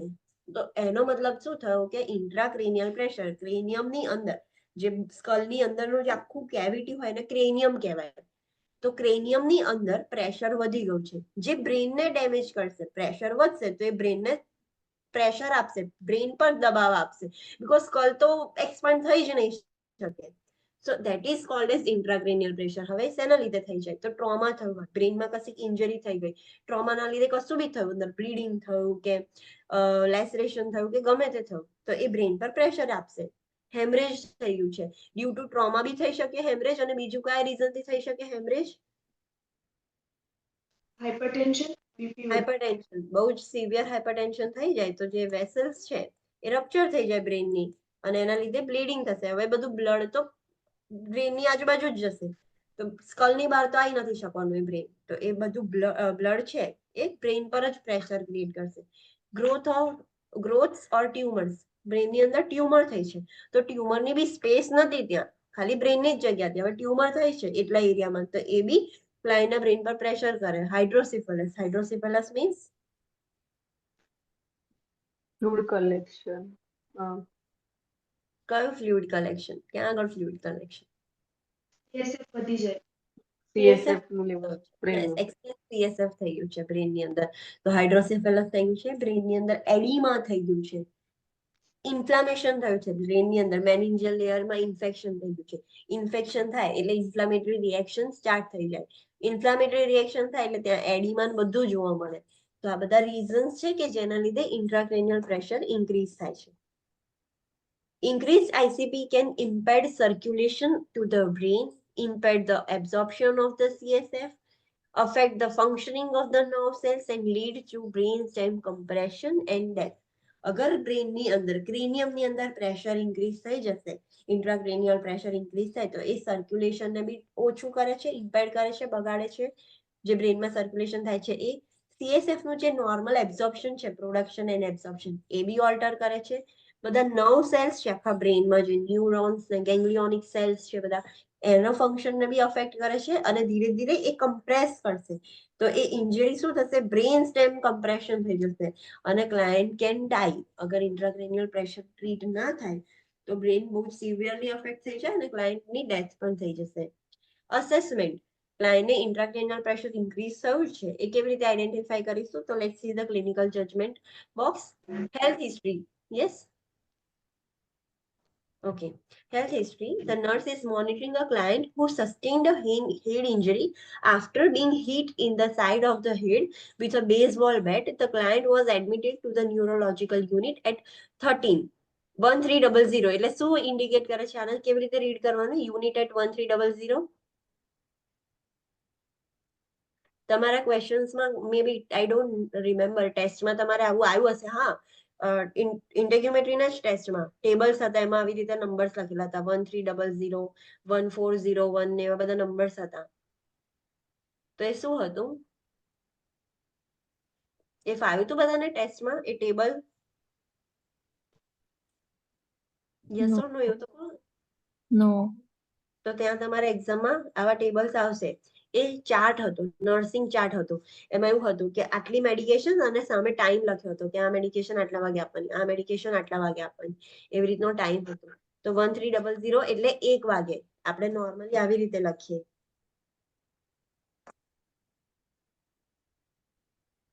આવી રીતે લખીએ છીએ. 13 મીન્સ 1 PM. યસ. તો અહીંયા આવી રીતે લખ્યું છે. તો તમારે એન્ગ્લેક્સમાં આવી રીતે જ લખેલું હશે, બધે આવી રીતે જ લખ્યું હશે. આવું હોય એનો મતલબ 2 અને 10. 2 PM. યસ, 2 and 10 PM એવી રીતનું. તો જ્યારે એક ક્લાયન્ટને હેલ્થ હિસ્ટ્રી લીધી, એક પેશન્ટ આવ્યું છે જેને હેડ ઇન્જરી થઈ હતી. હેડ ઇન્જરી શું થયું હતું કે બેઝબોલ બેટ હોય, બેઝબોલ ગેમ ખબર છે ને, તે બેઝબોલ બેટ સાઈડ પર એને હિટ થઈ ગયું છે અને ક્લાયન્ટને ન્યુરોલોજીકલ યુનિટમાં એડમિટ કર્યો એટ 1 o'clock. 1 o'clock એ ક્લાયન્ટને એડમિટ કર્યો. પછી બધું અસેસમેન્ટ કરે, નર્સ ને બધું ચેક કરશે. સો 13 એટલે કે 1 વાગે ક્લાયન્ટ કેવું હતું? Alert and oriented and complaining of the headache S 3 on 10 on a 1 to 10 pain scale intensity. Pain scale પર જ્યારે ક્લાયન્ટનું અસેસમેન્ટ કર્યું, ક્લાયન્ટ 1 વાગે જેવું એડમિટ થયું, અસેસમેન્ટ થયું, એટલે નર્સિસ નોટમાં એવું લખેલું હતું કે 1 વાગે ક્લાયન્ટ અલર્ટ હતું, ઓરિએન્ટેડ હતું, હેડેકની કમ્પ્લેન કરતું હતું. અને હેડેક કેવું હતું? 0 to 1 to 10 ના પેઇન સ્કેલ પર 3 પર ક્લાયન્ટ કહેતું હતું કે મને આટલું પેઇન થાય છે. Moving all extremities, pupil are equal and reactive. PERRLA, જે આમાં પરલા આવ્યું એ પરલા આપણે 12th ચેપ્ટરમાં જોઈશું. But PERRLA means what? Pupils. Pupil. Yes. Okay, કોઈને ખબર હોય તો બોલો. Equal. Yes, pupils are equal. Then પછી reactive. sorry, R means reactive. okay, R means reactive to light અને બીજો R? Pupils are equal, round Red reflex. and equal, round, reactive to light and accommodation. Okay, so this is Perla. Pupils are equal, round, reactive to light. R means reactive, L means light and A stands for accommodation. Accommodation એટલે reactive to light તમને ખબર પડી ગઈ. Pupils are equal. Equal means equal react કરે છે. yes, એક બાજુની dilated ને shrink એવું નથી, બંનેው equal છે. Round means કે બંનેው round છે. Reactive to light એટલે light પર આપશો તમે તો એ react કરે છે. And accommodation means reactive to light and accommodation. Light ને બી react કરે છે, accommodation ને બી react કરે છે. Accommodation means એ કઈ આપણે જગ્યાએ છે, sorry, એ કઈ એ કઈ પ્લેસ પર છે, જો એ ખબર No. હશે જો. નો અકોમોડેશન આપણે નજીકનું જોવું હોય તો આપણો લેન્સ એડજસ્ટ થાય છે, અકોમોડેટ થાય છે. અકોમોડેટ થવું મતલબ એડજસ્ટ થવું. દૂરનું જોવું હોય તો એ અકોર્ડિંગ આપણે આઈઝને એડજસ્ટ કરીએ છીએ. તો આ પર્સનની બી આઈઝ અકોમોડેશનને બી રિએક્ટ કરે છે. નજીક દૂરનું જે પ્રમાણે એને જોવું હોય એ પ્રમાણે આપણે કશું ફોકસ કરીને જોવું હોય તો આપણે કેવી રીતે જોઈએ, તો એ that is reactive to accommodation. તો એ પરલા સ્કોર છે. PERRLA means pupils are equal round reactive to light and accommodation. તો એને ચેક કર્યું તો બધી જ એક્સ્ટ્રીમિટીઝ મૂવ કમ્પ્લીટ કરતું હતું. પ્યુપિલ્સ ઇક્વલ અને રિએક્ટિવ હતા. પરલા સ્કોર મતલબ ગુડ હતો, પરલા હતું. GCS સ્કેલ 15 હતો. At 14 means 1400 means 2 PM. Yes. કલાક પછી નર્સે ફરી ન્યુરોલોજી વાળું પેશન્ટ હોય તેનું ફ્રીક્વન્ટ અસેસમેન્ટ કરવું પડે. તો 1400 પર જોયું એટલે 2 વાગે ચેક કર્યું તો ક્લાયન્ટ હવે રેસ્ટલેસ થઈ ગયું હતું. Pupils are slow to react. હવે પ્યુપિલ્સ સ્લોલી રિએક્ટ કરતા હતા. GCS scale is 11. હવે ક્લાયન્ટ નર્સને ખબર પડી કે આ ધીરે ધીરે ઓછું થાય છે, ક્લાયન્ટની કન્ડિશન ડિટોરિયોરેટ થાય છે. સો એ વેઇટ નહીં કરે કે વધારે ડિટોરિયોરેટ થાય. વાઇટલ સાયન્સ લીધા. આ નર્સિસ નોટ હતી. નર્સિસ નોટ જ્યારે બી આપણે જે એક્શન કરીએ એ લખીએ છીએ કે મેં આટલા વાગે આ કર્યું તો આવું હતું. વાઇટલ સાયન્સ જોયા નર્સે તો એટ 1 o'clock કેટલા હતા, તો temperature was 98.8 degree Fahrenheit, pulse was 82 beats per minute, respiration was 20 beats per minute, regular blood minutes and regular, BP was 130/80 mm of Hg, 88 mm of Hg. તો આ vital science at 1 o'clock. 2 વાગે vital science લીધા હતા ત્યારે શું હતું, તો temperature was 100 degree, suddenly elevate થઈ ગયો. પલ્સ 60 થઈ ગઈ એટલે યસ ઓછી થઈ ગઈ. બ્રેડી 60 નોર્મલ પલ્સ કહેવાય પણ પહેલા કરતા સડનલી ઓછી થઈ ગઈ. રેસ્પિરેશન 18 થઈ ગયું. નોર્મલ રેસ્પિરેટરી રેટ 12 to 20 છે. પણ આપણને શું ઇન્ડિકેટ થાય છે કે એ ધીરે ધીરે ઓછું થાય છે. જ્યારે બી ઇન્ટ્રાક્રેનિયલ પ્રેશર ઇન્ક્રીઝ થાય ત્યારે ક્લાયન્ટની હાર્ટ રેટ ઓછી થાય, રેસ્પિરેટરી રેટ ઓછી થાય અને બ્લડ પ્રેશર ઇન્ક્રીઝ થશે ને પલ્સ પ્રેશર છે એ બી વાઇડ થઈ જાય. સો એના સાઇન્સ છે. જેમ આપણે હાઇપોવોલેમિક શોકના કેવા ક્લાસિકલ સાઇન્સ છે, ઇન્ટ્રાક્રેનિયલ પ્રેશરના બી આ સાઇન્સ છે જે તમારે યાદ રાખવાના. તો રેસ્પિરેટરી રેટ બી 18 થઈ ગયો છે અને એ ઇરેગ્યુલર થઈ ગયો. બીપી 150/68 થયું. પલ્સ પ્રેશર એટલે શું? Systolic and diastolic. સિસ્ટોલિક અને ડાયસ્ટોલિક વચ્ચેનું. યસ. સિસ્ટોલિક કેટલું હોય? 120. 120. યસ. અને માઇનસ ડાયસ્ટોલિક મીન્સ 80. તો નોર્મલ પલ્સ પ્રેશર 40 હોય. હવે આઈસીપી ઇન્ક્રીઝ થાય ને એટલે પલ્સ પ્રેશર વાઇડ થશે એટલે ટુવર્ડ્સ 50 જશે કે ટુવર્ડ્સ 30 જશે? 50 થશે.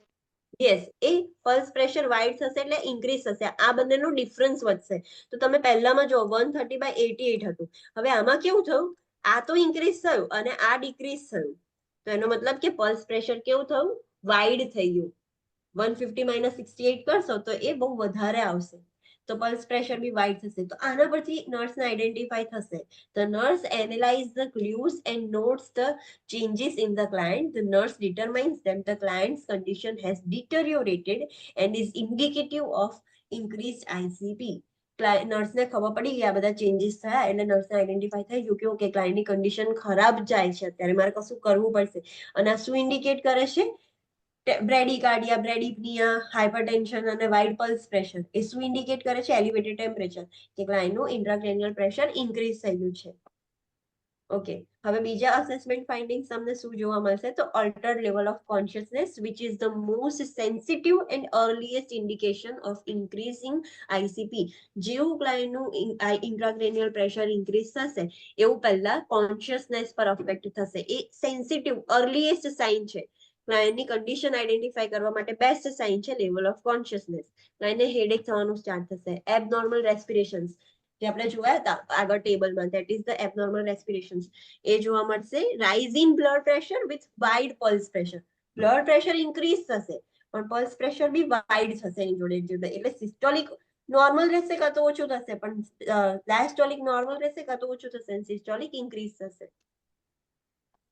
મેક અ નોટ કે ઇન્ક્રીઝ આઈસીપી માં કયા ક્લાસિકલ સાઇન્સ હોય. તો તમને જ્યારે ક્વેશ્ચનમાં પૂછે તો તમને એટલા સિમ્ટમ્સ વાંચીને જ આઈડેન્ટિફાઈ થઈ જાય કે મારે કઈ કન્ડિશન છે અને મારે એના અકોર્ડિંગ ઇન્ટરવેન્શન્સ લેવાની છે. મારા બ્રેનને એ પ્રમાણે થિંક કરવાનું છે. સ્લોઈંગ ઓફ ધ પલ્સ એટલે પલ્સ ઓછી થશે, ટેમ્પરેચર એલિવેટ થશે, વોમિટિંગ થશે. ઇન્ટ્રાક્રેનિયલ પ્રેશર ઇન્ક્રીઝ થાય તો કેવું વોમિટિંગ થાય? પ્રોજેક્ટાઇલ વોમિટિંગ, એ બી ડિફરન્ટ વોમિટિંગ છે. બે જ કન્ડિશનમાં જોવા મળે. કઈ કન્ડિશન્સ? પાયલોરિક સ્ટેનોસિસ એને આઈસીપી, યસ, ઇન્ક્રીઝ આઈસીપી અને પાયલોરિક સ્ટેનોસિસમાં પ્રોજેક્ટાઇલ વોમિટિંગ જોવા મળશે. પ્યુપિલ ચેન્જીસ જોવા મળશે. પહેલા સ્લો રિએક્ટ કરશે, પછી ધીરે ધીરે એનું રિએક્શન ઓછું થઈ જશે. Late signs of increase ICP includes, આ જેવું તમને આઈડેન્ટિફાય થયું ધીરે ધીરે આવા ચેન્જીસ થાય. હવે ઇન્ટ્રાક્રેનિયલ પ્રેશર બહુ જ વધારે જ ઇન્ક્રીઝ થયું છે, તો લેટ સાઇન્સમાં શું જોવા મળશે? Increase systolic blood pressure, widen pulse pressure and slowed heart rate. હવે બ્લડ પ્રેશર બહુ જ વધારે ઇન્ક્રીઝ થઈ ગયું છે, પલ્સ પ્રેશર બી બહુ વધારે વાઇડ થઈ જશે અને હાર્ટ રેટ બી બહુ વધારે સ્લો થઈ જશે, બહુ જ વધારે બ્રેડિકાર્ડિયા થઈ જશે. Other late signs include changes in the motor function from weakness to hemiplegia. બીજા લેટ સાઇનમાં શું થશે? પહેલા ધીરે ધીરે મૂવમેન્ટ બી કરતું હતું, હવે ધીરે ધીરે મોટર ફંક્શન ઓછું થશે, કમ્પ્લીટલી વીકનેસ આવી જશે, કાં તો ક્લાયન્ટ હેમિપ્લેજિક થઈ જશે. અ પોઝિટિવ બેબિન્સ્કી રિફ્લેક્સ ક્લાયન્ટની અંદર. હવે તમે હોસ્પિટલમાં હો અને તમારી જોડે કદાચ કોઈ ક્લાયન્ટ એવું આવે જેને હેડ ઇન્જરી થઈ હોય, કાં તો કંઈક સર્જરી કરી હોય, એનું ઇન્ટ્રાક્રેનિયલ પ્રેશર એબનોર્મલ હોય, તો તમે એ ક્લાયન્ટની અંદર બેબિન્સ્કી રિફ્લેક્સ ચેક કરજો, તમને એ જોવા મળશે. તો હવે પોઝિટિવ બેબિન્સ્કી રિફ્લેક્સ આવશે. ડીકોર્ટિકેટ એન્ડ ડીસેરિબ્રેટ પોસ્ચરિંગ બી આવી શકે છે લેટ સાઇનમાં, જ્યારે બ્રેન બહુ જ વધારે ડેમેજ થઈ જાય અને સીઝર્સ પણ આવી શકે છે ક્લાયન્ટને. તો these are the assessment findings. Understood? Yes ma'am.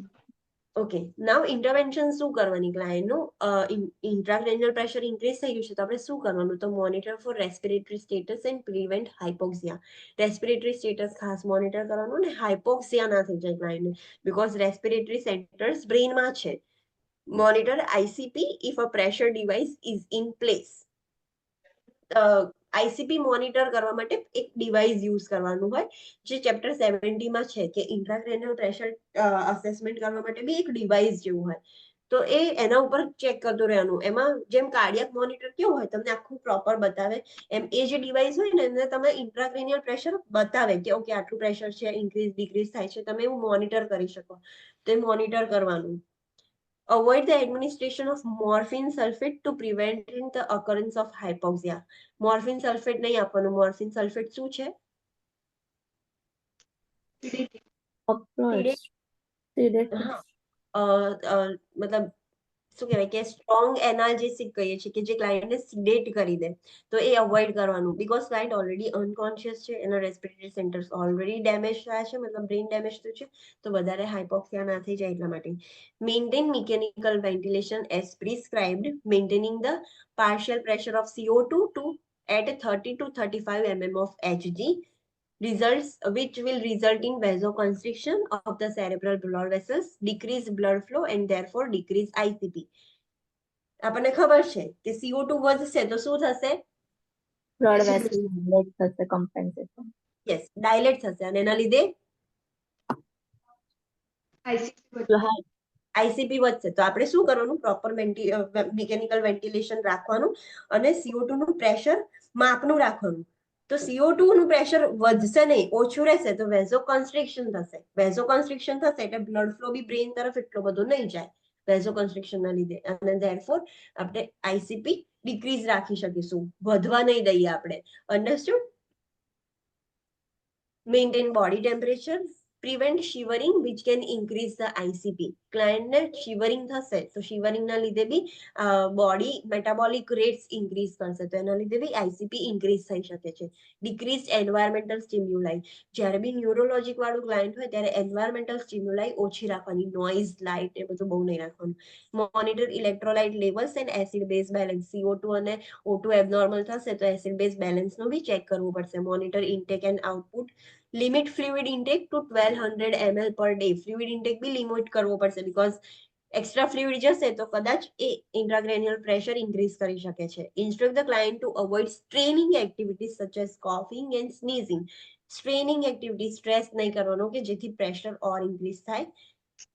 Instruct the client to avoid Valsalva manoeuvre. ક્લાયન્ટને કહેવાનું કે વાલ્સલ્વા મેન્યુઅર નહીં કરવાનું. વાલ્સલ્વા મેન્યુઅરમાં શું થાય? એકદમ ડીપ બ્રીથ લઈને ફ્લો ફોર્સફુલી આપણે બ્લો કરાવડાવીએ. ઓકે, તો એનાથી શું થાય? આપીશું તો પ્રેશર વધશે. ઓકે ઓકે, પ્રેશર વધશે બીપી પણ ને પલ્સ ઘટશે. બીપી અને પલ્સ વધી જશે? વાલ્સેલ્વા મેન્યુઅર કેમ ઘટશે perform? Yes, ઘટી ઘટશે જશે. એક્સ્ટ્રા CO2 બોડીમાંથી no, not in that sense. Valsalva manoeuvre આપણે કેમ પરફોર્મ કરતા હતા? કાર્ડિયક સિસ્ટમમાં આપણે જોયું વેલ્સેલ્વા મેન્યુઅર કયા વસ્તુને ટ્રીટ કરવા માટે આપણે કરતા હતા?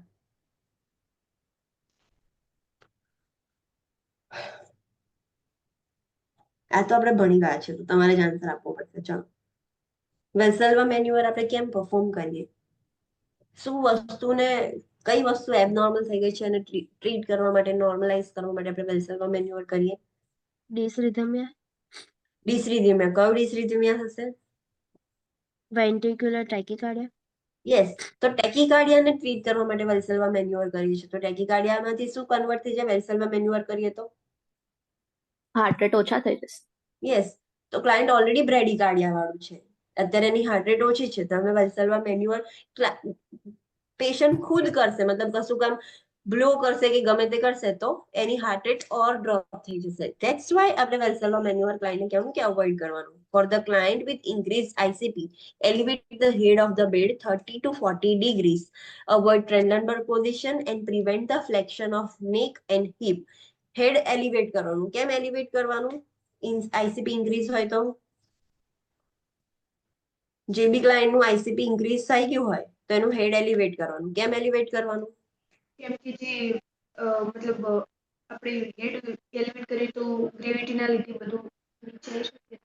યસ, વિનસ રિટર્ન પ્રમોટ થાય. ડ્યુ ટુ ગ્રેવિટી જે એક્સ્ટ્રા બ્લડ ફ્લો છે એ નીચે આવશે. વિનસ રિટર્ન પ્રમોટ થશે ડ્યુ ટુ ગ્રેવિટી. પછી ટ્રેન્ડલબર્ગ પોઝિશન નહીં આપવાની, આપણે હેડ અપ કરવાનું છે. ઊંધું કરીશું તો બધું જ બ્રેન તરફ જશે. તમે બી ખુદ એક્સપિરિયન્સ કર્યું હશે કે જ્યારે આપણે ઇન ચાઇલ્ડહુડ આપણે કશીક એક્ટિવિટી કરીએ, ઊંધા લટકીએ તો આપણને કેવું ફીલ થાય કે બધું બ્રેન તરફ બ્લડ જતું રહ્યું છે. તો ટ્રેન્ડલબર્ગ પોઝિશન નહીં આપવાની. Prevent the flexion of neck and heap. નેકનું ફ્લેક્શન અને હિપનું ફ્લેક્શન પ્રિવેન્ટ કરવાનું. કેમ? હિપ બી ફ્લેક્સ નહીં કરવાના અને નેક બી ફ્લેક્સ નહીં કરવાનું, એટલે આમ નહીં કરવાનું. કેમ?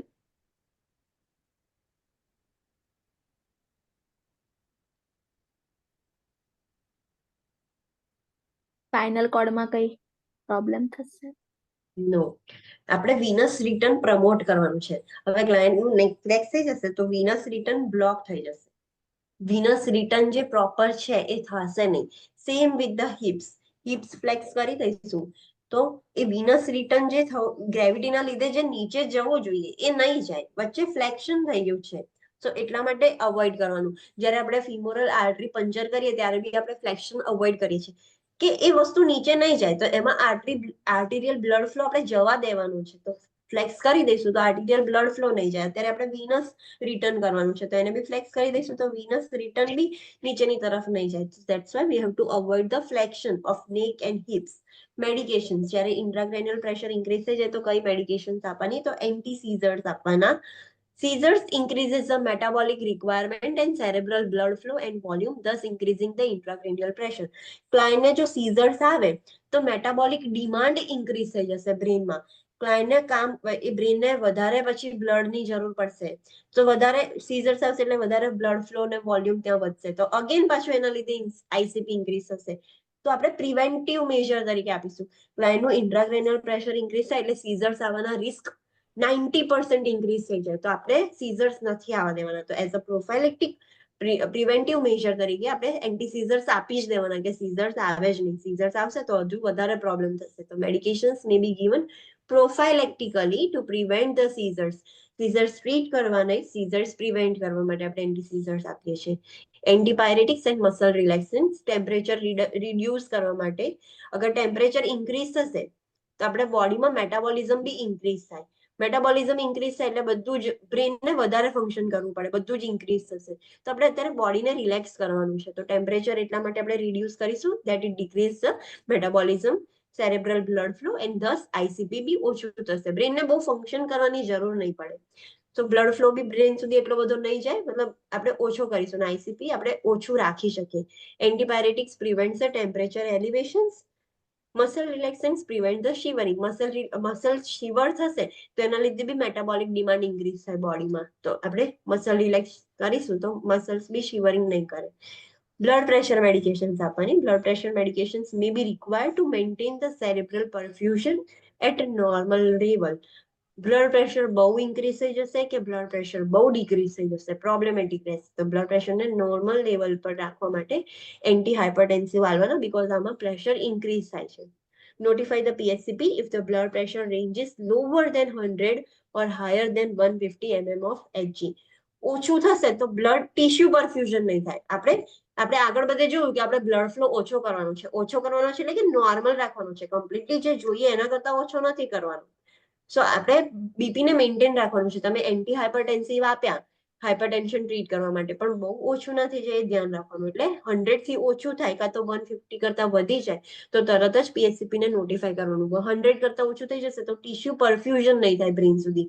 150 કરતા વધી જશે તો હેમરેજ થઈ શકે છે ઓર પાછો પ્રોબ્લેમ થશે. તો વી have to make sure. Surgical intervention શું કરવાનું તો એ ચેપ્ટર 39 માં ડિટેલમાં આપેલું છે કે સર્જિકલી આપણે એક શન્ટ ક્રિએટ કરવાનું. Shunt means pathway. એક પાથવે ક્રિએટ કરીશું. અગર પ્રેશર બહુ જ વધી ગયું છે બ્રેનની અંદર તો એ CSF ના લીધે બધું જે પ્રોબ્લેમ થયો છે અત્યારે, તો CSF બી ફ્લુઇડ છે તો આપણે CSF ને શિફ્ટ કરી દઈએ છીએ. હેમરેજના લીધે થાય તો હેમરેજ રિમૂવ કરવાની, ટ્યુમરના લીધે થાય તો ટ્યુમર રિમૂવ કરવાની. Intracranial pressure due to CSF વધ્યું હોય તો CSF ને શન્ટ કરીને રિમૂવ કરવાનું. તો that is ventriculoperitoneal shunt. Ventriculoperitoneal shunt means એ શું ઇન્ડિકેટ કરે છે? એનું નામ શું કહે છે? વેન્ટ્રિકલમાંથી શન્ટ એક પાથવે ક્રિએટ કરીને ક્યાં આલી દેવાનું? પેરિટોનિયમ. પેરિટોનિયમમાં આલી દેવાનું. યસ, બીકોઝ અત્યારે CSF એબ્ઝોર્બ નથી થતું બ્રેનની અંદર, વધ્યા કરે છે ડ્યુ ટુ પ્રોબ્લેમ. તો આપણે એક શન્ટ ક્રિએટ કરવાનું કે જે એક કેથેટરનો એન્ડ વેન્ટ્રિકલ્સમાં હશે, બીજો સીધો પેરિટોનિયમમાં હશે. તો બધું પેરિટોનિયમમાં આવીને જે નોર્મલ સર્ક્યુલેશન સિસ્ટમમાં હોય એમાં ડાયલ્યુટ થઈ જાય, મિક્સ થઈ જાય, એટલે બ્રેનમાંથી પ્રેશર ઓછું થઈ જાય. So surgical interventions for chronic ICP, that is ventriculoperitoneal shunt. A ventriculoperitoneal shunt diverts the CSF fluid from the ventricles into the peritoneum. હવે પોસ્ટ પ્રોસિજર ઇન્ટરવેન્શન શું લેવાના? સર્જરી થઈ ગઈ છે, ડિટેલમાં સર્જરી ચેપ્ટર 39 એટલે પીડિયાટ્રિકનું જે ન્યુરોલોજીકલ ચેપ્ટર છે એમાં જોઈશું આપણે, બટ અત્યારે બ્રીફલી કહી દીધું છે. સર્જરી પછી શું ધ્યાન રાખવાનું તો position the client supine and turn from the back to non operative side. ક્લાયન્ટને સુપાઇન પોઝિશન આપવાની અને જો એને ટર્ન થયું હોય તો બેક સાઇડથી નોન ઓપરેટિવ સાઇડ પર ટર્ન કરવાનું. જો અહીંયાથી કેથેટર નાખ્યું હોય તો એ બાજુને ઓપોઝિટ સાઇડ કરવાનું. Monitor for the signs of increasing intracranial pressure resulting from the shunt failure. Shunt કર્યું પણ શન્ટ બરાબર વર્ક નથી કરતું તો ઇન્ટ્રાક્રેનિયલ પ્રેશર તો હજુ બી વધેલું રહેશે. તો એ ખાસ મોનિટર કરવાનું કે શન્ટ કર્યા પછી બી વધતું તો નથી ને. એ શું ઇન્ડિકેટ કરે છે કે શન્ટ ફેલ થઈ ગયું છે. Monitor for the signs of infection. તમે કેથેટર ઇન્સર્ટ કરો તો ઇન્ફેક્શન થવાના બી રિસ્ક વધી જાય, તો ઇન્ફેક્શનના સાઇન્સ મોનિટર કરવાના. ક્લાયન્ટને બીજું શું કરવાનું તો કોર્ટિકોસ્ટીરોઇડ્સ આપવાના. Corticosteroids stabilize the cell membrane and reduce the leakiness of the blood-brain barrier. Blood-brain barrier means? What do you mean by blood-brain barrier?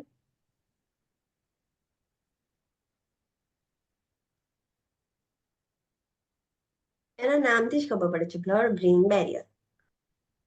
મતલબ બ્રેઇન અને બ્લડ મતલબ વચ્ચે બ્રેઇન અને આપણા બોડી વચ્ચે એક બેરિયર. ઓકે, આપણને ક્યારેક કશું ઇન્ફેક્શન થઈ જાય, એ ઇન્ફેક્શન બ્રેઇન સુધી કેમ નથી જતો? કેમ કે બેરિયરના અંદર કેપેબિલિટી અમુક વસ્તુ જ બ્રેઇનમાં જાય, અમુક ના જઈ શકે. Due to blood-brain barrier. All individual have blood-brain barrier કે બ્લડની અંદર કોઈ બી ઇન્ફેક્ટિવ ઓર્ગેનિઝમ હોય એ આખા બોડીમાં ગમે ત્યાં ઇન્ફેક્શન કરી શકે, બટ એ બ્રેઇનની અંદર ના જઈ શકે. ધેર ઇઝ અ મેમ્બ્રેન, એક મેમ્બ્રેન જેવું છે કે જેમાંથી ખાલી બ્લડ જ બધું બ્રેઇનમાં જાય. જે આવું ઇન્ફેક્શિયસ ઓર્ગેનિઝમ છે કે એવું બધું છે એ ના જાય. એટલે that is the blood brain barrier. હવે બ્લડ-બ્રેઇન બેરિયરમાં ક્યાંક લીક થઈ જશે તો બધી જ વસ્તુ બ્રેઇનમાં જશે, ઇન્ફેક્ટિવ ઓર્ગેનિઝમ્સ ને બધું જ જશે. તો કોર્ટિકોસ્ટીરોઇડ્સ આપીશું આપણે તો એ સેલ મેમ્બ્રેન જે છે, જે બ્લડ બ્રેઇન બેરિયર છે મેમ્બ્રેન, એને સ્ટેબિલાઇઝ કરશે અને એમાંથી લીકેજ નહીં થવા દે. જે બ્લડ બ્રેન બેરિયર છે એમાંથી લીકેજ નહીં થવા દે. તો corticosteroids decreases the cerebral oedema as it is an anti-inflammatory, તો એડિમા બી ઓછું કરશે. A histamine blocker may be administered to counteract the excess gastric secretion that occurs with the corticosteroid. હા, હવે કોર્ટિકોસ્ટીરોઇડ લો એના લીધે ગેસ્ટ્રિક સિક્રેશન્સ બી વધી જાય, તો આપણે હિસ્ટામાઇન બ્લોકર્સ આપીશું. H2 રિસેપ્ટર બ્લોકર્સ એટલે કઈ ડ્રગ? ટીડીન વાળી. ટીડીન વાળી. હા, તો એ ગેસ્ટ્રિક સિક્રેશન એટલે કોઈ બી તમે મેડિકેશન આપો છો તો ડોક્ટર નહીં આપી દેતા રેનિટીડીન, ફેમોટીડીન, તો એસિડિટી ના થાય એટલા માટે તો એક હિસ્ટામાઇન બ્લોકર બી આપી દેવાની. Client must be withdrawn slowly from the corticosteroid to reduce the risk of adrenal crisis. ક્લાયન્ટને ધીરે ધીરે પછી કોર્ટિકોસ્ટીરોઇડ્સ ડ્રગ ઓછું કરતું જવાનું, કારણ કે જો કોર્ટિકોસ્ટીરોઇડ્સ વધારે આપીશું તો શું થશે? એડ્રિનલ ક્રાઇસિસ થશે. એડ્રિનલ ક્રાઇસિસમાં શું થાય? જે મતલબ એડ્રેનલ ગ્લેન્ડના હોર્મોન્સ હોય ને એક્સેસિવ થઈ જાય. એક્સેસિવ સિક્રેટ થશે અને કોર્ટિકોસ્ટીરોઇડ એ એનો જ હોર્મોન છે. તમે બહારથી આપો છો તો બહુ જ વધારે વધી જશે, તો એ ખાસ ધ્યાન રાખવાનું. વધી જશે કોર્ટિકોસ્ટીરોઇડ્સ બોડીમાં તો કયો સિન્ડ્રોમ જોવા મળે?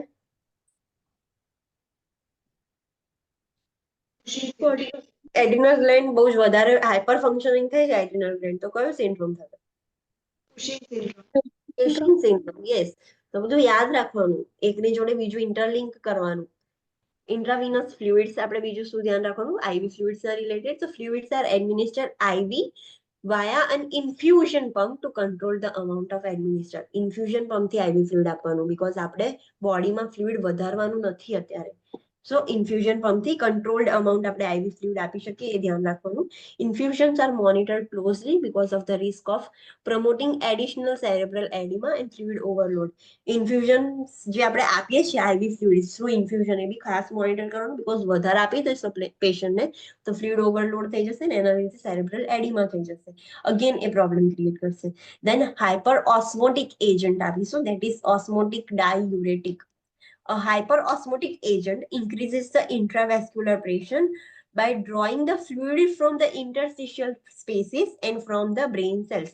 બ્રેનની અંદર એટલે કે આજુબાજુનું જે ફ્લુઇડ છે, ઇન્ટરસ્ટિશિયલ ફ્લુઇડ જે બ્રેનની અંદર પ્રેશર ક્રિએટ કરે છે, તમે હાઇપર ઓસ્મોટિક એજન્ટ આપો, બ્લડની અંદર જે એજન્ટ છે વધારે હાઇપરટોનિક છે, તો એ શું કરશે? બહારથી ફ્લુઇડ અંદરની સાઈડ લાવી દેશે. બહારનું જે સાઈડ એડજસન્ટ ફ્લુઇડ છે, ઇન્ટરસ્ટિશિયલ સ્પેસીસનું જે વેસલ્સની બહારનું છે, બધું એની તરફ ખેંચી લાવશે અને વેસ્ક્યુલર પ્રેશર ઇન્ક્રીઝ થશે. પણ આજુબાજુનું તો ઓછું થઈ ગયું ને બ્રેનની ઉપરનું. સો એટલા માટે હાઇપર ઓસ્મોટિક એજન્ટ આપવાના, જે આજુબાજુનું ફ્લુઇડ ખેંચીને વેસલ્સમાં લાવી દે. Monitor for renal functions.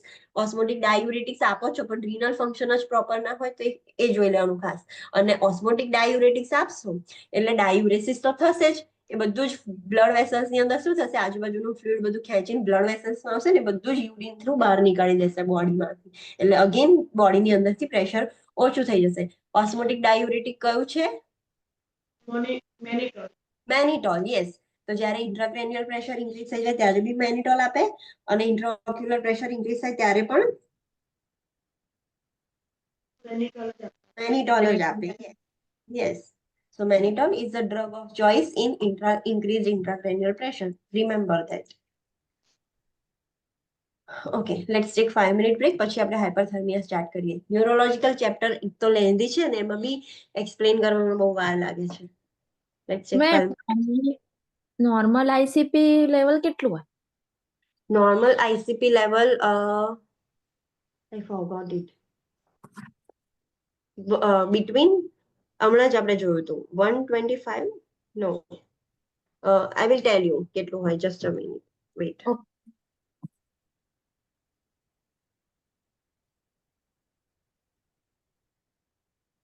Normal ICP.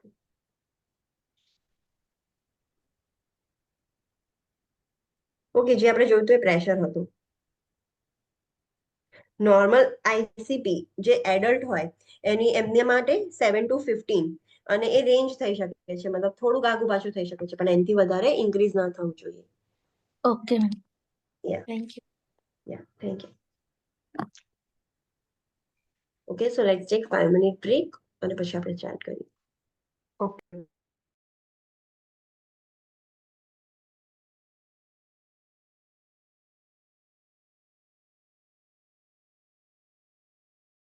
Online students, please come back from break. Should we start now? Yes, ma'am. Okay. So let's start. Next is hyperthermia. Hyperthermia means elevated temperature.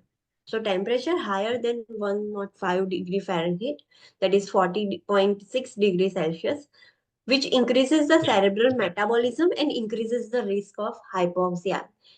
Temperature increase થશે, શિવરિંગ increase થશે, in short આ બધું થશે તો metabolism વધારશે. Metabolism વધારશે એટલે બ્લડની demand વધશે અને હાઇપોક્સિયા થવાના ચાન્સીસ વધી જશે. Causes include infection. હાઇપરથર્મિયા કેમ થાય છે? તો ઇન્ફેક્શન થયું હોય તો, હીટ સ્ટ્રોક થયું હોય. Heat stroke means blood temperature 105 થી વધી જાય. નો, હીટ સ્ટ્રોક એટલે નહીં. જ્યારે હીટ સ્ટ્રોક એટલે તમે શું કહેવાય કે હાઈ ટેમ્પરેચરમાં ગયા છો એના લીધે પેલું આપણા પેરેન્ટ્સ શું કહેતા હતા, ગરમી માથે ચડી જાય એવું કહેતા હતા ને, કે ડ્યુ ટુ હાઈ ટેમ્પરેચર તમારું બ્રેનનું ટેમ્પરેચર બહુ જ એલિવેટ થઈ ગયું છે. જેમ પેલું જે હેમરેજિક સ્ટ્રોક આવે એવી રીતનું હીટ સ્ટ્રોક આવ્યો છે. તમારું બ્રેનમાં ટેમ્પરેચર બહુ જ વધી ગયું છે, તો that is heat stroke. Exposure two high environmental temperature. Heat stroke વધારે શેના લીધે આવે તો તમે બહુ જ હાઈ ટેમ્પરેચર વાળા એન્વાયરમેન્ટમાં એક્સપોઝર થયું છે. ઓર dysfunction of the થર્મોરેગ્યુલેટરી centre. થર્મોરેગ્યુલેટરી centre કયું છે? Yes, તો એનું ડિસફંક્શન થઈ ગયું છે તો એના લીધે હાઇપરથર્મિયા થઈ જશે. અસેસમેન્ટ તમે કરશો તો ટેમ્પરેચર હાયર દેન 105 ડિગ્રી ફેરનહીટ, શિવરિંગ જોવા મળશે, નોઝ એન્ડ વોમિટિંગ જોવા મળશે.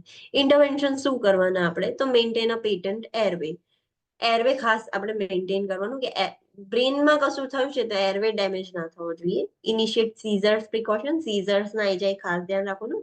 Monitor intake and output and assess the skin and mucus membrane four the signs of dehydration. Temperature elevate થશે તો ક્લાયન્ટ ડિહાઇડ્રેટેડ થઈ જશે તો એની સ્કિન, મ્યુકસ મેમ્બ્રેન છે બધું અસેસમેન્ટ કરવાનું.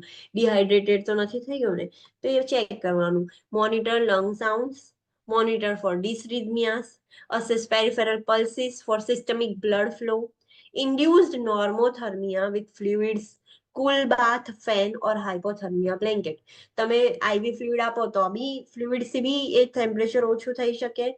કુલ બાથ આપો, કોલ્ડ એપ્લિકેશન કરો, ફેન ઓન કરો, હાઇપોથર્મિયા વાળા બ્લેન્કેટ આપો, ગમે તે કરીને નોર્મોથર્મિયા ઇન્ડ્યુસ કરો. Normothermia means normal temperature. Inducement of normothermia. Normothermia કેવી રીતે કરશો? તો prevent shivering which increases the ICP and oxygen consumption. Shivering થશે તો મેટાબોલિક ડિમાન્ડ્સ ઇન્ક્રીઝ થશે. શું કહેવાય કે બ્લડ ફ્લોની નેસેસિટી વધશે, બ્લડ ફ્લો ઇન્ક્રીઝ થશે, ડિમાન્ડ વધશે, ઓક્સિજન કન્ઝમ્પશન બી વધશે. તો શિવરિંગ નહીં થવા દેવાનું. That's it. Administer medications as prescribed to prevent the shivering and to lower the body temperature. Medications આપવાની શિવરિંગ પ્રિવેન્ટ કરવા માટે. કઈ મેડિકેશન્સ આપશો? એન્ટીપાયરેટિક. શિવરિંગ પ્રિવેન્ટ કરવા માટે. મસલ શિવર કરે છે એ પ્રિવેન્ટ કરવા માટે. મસલ રિલેક્સન્ટ. અને બોડી ટેમ્પરેચર ઓછું કરવા માટે એન્ટીપાયરેટિક. antipiretic. Yes. Monitor neurologic status. Monitor for infection and respiratory complications because hypothermia may mask the sign of hyperthermia infection. Infection બી મોનિટર કરવાનું. થઈ ગયું છે હવે ઇન્ફેક્શનના લીધે થયું છે કે આના લીધે થયું છે ખબર નહીં પડે, બીકોઝ હાઇપરથર્મિયા ઇન્ફેક્શનને માસ્ક કરી શકે છે. તમને એવું લાગે કે આ પ્રોબ્લેમના લીધે થયું છે, ક્લાયન્ટની અંદર ઇન્ફેક્શન હોય ને એના લીધે થયું હોય તો ઇન્ફેક્શન બી મોનિટર કરવાનું. રેસ્પિરેટરી કોમ્પ્લિકેશન્સ પણ મોનિટર કરવાના. બ્રેનમાં થયું છે, બ્રેનમાં હીટ સ્ટ્રોક થયું છે કે ગમે તે થયું છે તો એના લીધે બધું જ ઓલ્ટર થઈ શકે છે. Monitor for cardiac dysrhythmias, monitor intake and output and fluid balance બી બધું મોનિટર કરવાનું. Prevent trauma to the skin and tissue. Skin અને ટિશ્યુ ઇન્ટિગ્રિટી ડિહાઇડ્રેશનના લીધે ત્યાં ઇન્જરી ના થાય, સ્કિન ઇન્ટિગ્રિટી પ્રોપર રહે તો એ ઇન્જરી પ્રિવેન્ટ કરવાની છે. Apply lotion to the skin frequently because skin dry થઈ જશે ડિહાઇડ્રેશનમાં, તો લોશન અપ્લાય કરવાનું. Inspect for the frostbite if hypothermia blanket is use. Hypothermia blanket use કરીએ છીએ, એકદમ ઠંડા બ્લેન્કેટ, તો ક્લાયન્ટને ફ્રોસ્ટ બાઇટ ના થઈ જાય હાઇપોથર્મિયા બ્લેન્કેટના લીધે, તો એ પણ ખાસ ધ્યાન કરવાનું, એ પણ ઇન્સ્પેક્ટ કરવાનું કે ટ્રીટ કરવા ગયા હતા હાઇપોથર્મિયા અને થઈ ગયું frostbite, so we have to inspect that. Next is traumatic head injury. Traumatic head injury means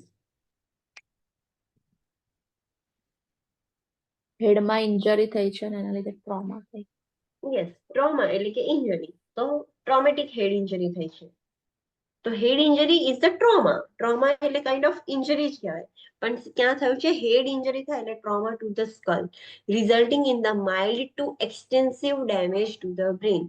જ્યારે હેડ ઇન્જરી થાય, હેડ પર ટ્રોમા થાય એટલે કે સ્કલ પર ટ્રોમા થાય, તો એના લીધે બ્રેન ડેમેજ થઈ શકે છે. બટ જે depending on the trauma, mild પણ હોઈ શકે, એક્સટેન્સિવ ડેમેજ પણ હોઈ શકે. કેવું ટ્રોમા થયું છે એના ઉપર ડિપેન્ડ કરે છે. Immediate complications include cerebral bleeding, hematoma, uncontrolled increased ICP, infection and seizures. જેવું ક્લાયન્ટને ટ્રોમા થશે તો ઇમિડિયેટ, અગર બહુ વધારે જ થઈ ગયું છે અને સિવિયર થઈ ગયું છે, તો ઇમિડિયેટ કોમ્પ્લિકેશન શું જોવા મળશે? તરત જ તો સેરેબ્રલ બ્લીડિંગ થઈ જાય. ટ્રોમાના લીધે, ઇન્જરીના લીધે અંદર બ્લીડ, કોઈ વેસલ રપ્ચર થઈ ગઈ ટ્રોમાના લીધે, તો સેરેબ્રલ બ્લીડિંગ થઈ જશે. હવે એ બ્લન્ટ છે, કાણું નથી પડ્યું સ્કલમાં, તો ત્યાં આગળ હિમેટોમા ક્રિએટ થઈ જશે.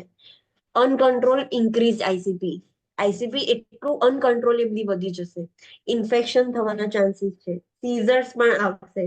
તો this are the immediate complications. હવે changes in the personality or behaviour. ક્લાયન્ટની પર્સનાલિટી ચેન્જ થઈ જશે, કન્ફ્યુઝ થઈ જશે, બિહેવિયર ડિસઓરિએન્ટેડ થઈ જશે, એ બધું ચેન્જીસ જોવા મળશે. ક્રેનિયલ નર્વ્સ ડેફિશિટ્સ જોવા મળશે. ક્રેનિયલ નર્વ્સ કદાચ એ બાજુની ઓલ્ટર થઈ ગઈ હોય, ડેમેજ થઈ હોય, તો એ બી ડેફિશિયન્સી જોવા મળે. And other residual deficits depends on the area of the brain damage and extent of the damage. કયો એરિયા ડેમેજ થયું છે?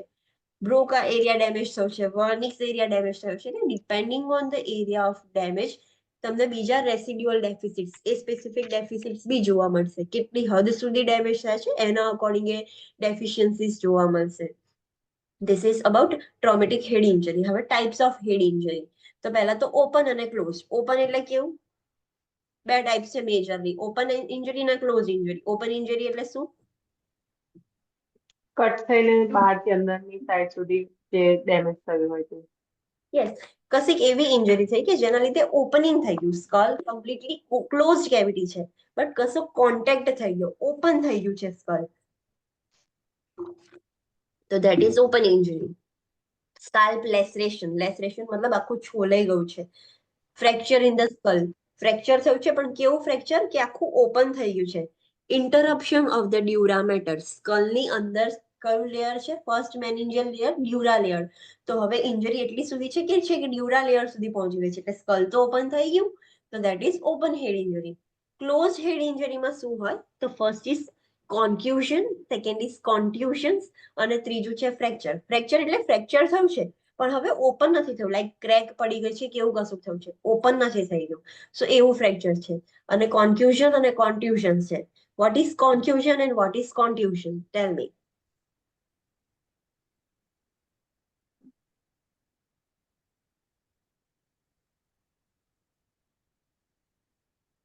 કોન્ટ્યુઝન એટલે શું?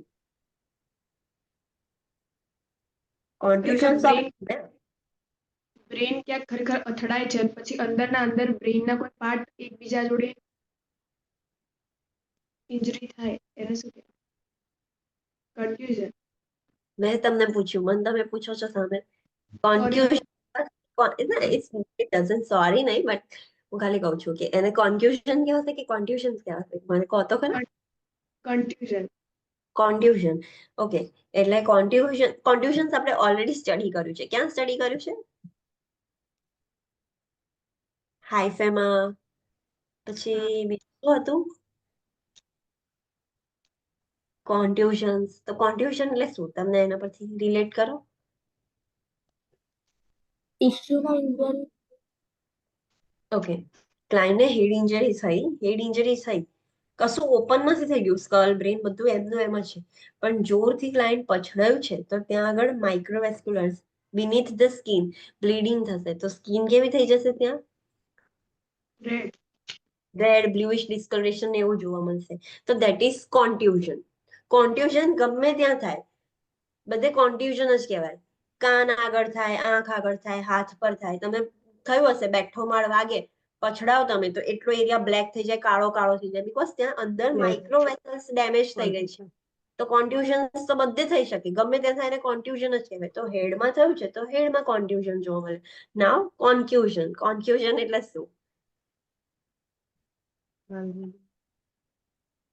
સોરી, માઇલ્ડ બ્રેન ઇન્જરી થઈ. હવે ક્લાયન્ટને ચલો, client for example car drive કરે છે અને એક્સિડન્ટ થયો કારનો, તો ક્લાયન્ટ ફોર્સફુલી એરબેગ્સ ખુલી ગઈ એટલે ક્લાયન્ટને કશું જ ના થયું, પણ ફોર્સફુલી એનું હેડ આખું આગળ આવ્યું, પાછળ ગયું, આમ પછડાયું એરબેગને પછડાશે તો એને કોન્ટ્યુઝન્સ કે કશું જ નહીં થાય, ક્લાયન્ટને કશી જ ઇન્જરી નહીં થાય. પણ એ જે ફોર્સ આવ્યો હેડ પર, આખું હેડ આમ આગળથી પાછળ ગયું, એટલું ફોર્સફુલી હતું એ વસ્તુ, તો ક્લાયન્ટની અંદરનું જે હેડ સ્કલની અંદર જે બ્રેન હતું એ બી આખું શેક થઈ જશે. બહાર નહીં આવી જાય બ્રેન, પણ આખું શેક થઈ જશે, એની પોઝિશન ચેન્જ થઈ જશે. So that is the confusion. Confusion એટલે શું કે ફોર્સફુલી ક્લાયન્ટનું હેડ મૂવ થયું, એના લીધે ક્લાયન્ટનું બ્રેન એન્ડ થોડુંક ખસી ગયું, હલી ગયું. આ તો મેં આગળનું એક્ઝામ્પલ આપ્યું કે ક્લાયન્ટનું હેડ આમ આગળ જઈને પછડાયું. ક્લાયન્ટને ક્યાંય કોન્ફ્યુઝન કશું જ જોવા નથી મળતું. તમે બહારથી જોશો ને તેવું લાગશે કે ક્લાયન્ટને કશું થયું જ નથી, પણ એ ઇન્જરી તો એક્સપિરિયન્સ કરીને, બ્રેનને તો કરીને એકદમ ફોર્સફુલી આખું મૂવ થયું એટલે. સો દેટ ઇઝ કોન્ફ્યુઝન. હવે ક્લાયન્ટને સાઈડમાં બી પછડાયું છે, જોરથી પછડાયું છે, તો એ ફ્લોર પર કેવી રીતે પછડાયું છે, તો બેઠો માળ વાગશે તો કોન્ફ્યુઝન બી જોવા મળશે અને કોન્ફ્યુઝન પણ જોવા મળી શકે છે. બ્રેન તરત જ આમ હલે તો એના લીધે કોન્ફ્યુઝન બે જોવા મળે. સો કોન્ફ્યુઝન નો મતલબ ખબર પડી?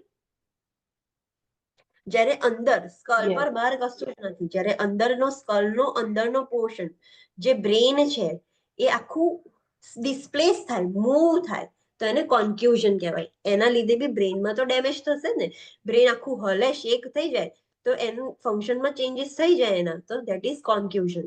સો ક્લોઝ ઇન્જરી, ક્યાંય કશું થયું નથી, ઓપનિંગ બી નથી થયું, પણ અંદરની અંદર ઇન્જરી થઈ છે, તો that is close injury. Next types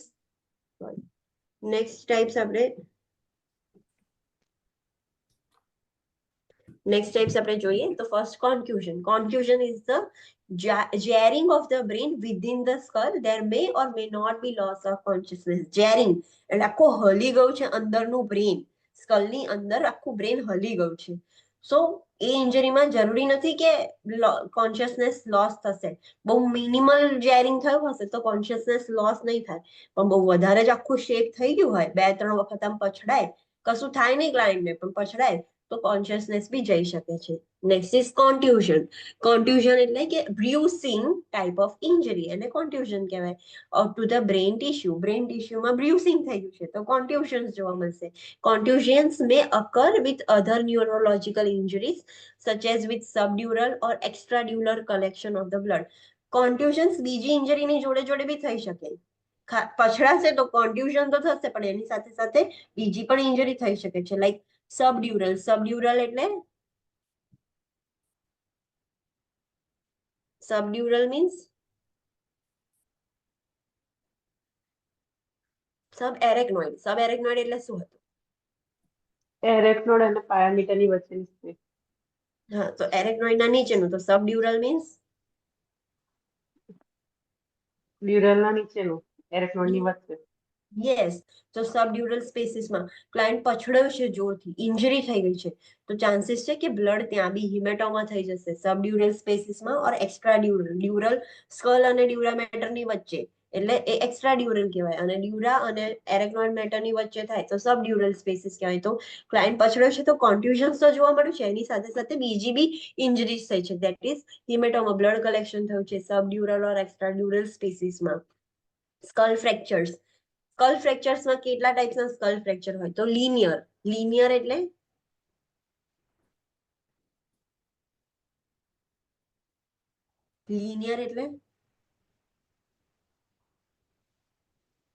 linear fracture એટલે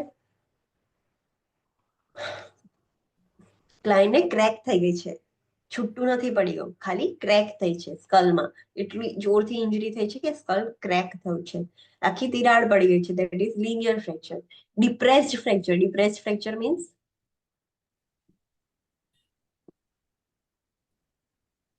ડિપ્રેસ. ડિપ્રેસ થઈ જાય બોન, કર્લ ડિપ્રેસ થઈ જાય. એટલું સ્કલ નો પોર્શન ખાડો પડી ગયો, એટલું ફોર્સફુલી ઇન્જરી થઈ છે કે એટલું પોર્શન આમ ખાડો પડી ગયો છે.